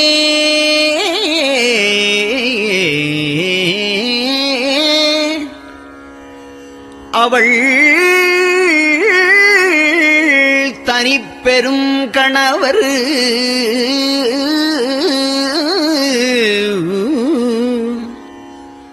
வஞ்சம் நீக்கிய மாவின் மூலத்து வந்து தோன்றினார் மலைமகள் காண.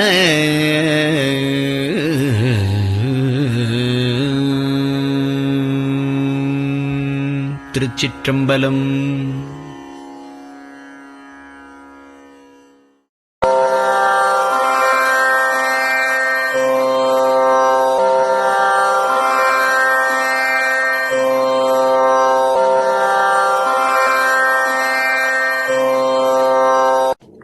பெரியவா சரணம். பெரியவா வானொலியின் காலை நிகழ்ச்சிகள் இத்துடன் நிறைவடைகின்றன. எமது அடுத்த ஒளிபரப்பு இன்று மாலை இந்திய நேரப்படி 6 மணிக்கு துவங்கும். பெரியவா சரணம்.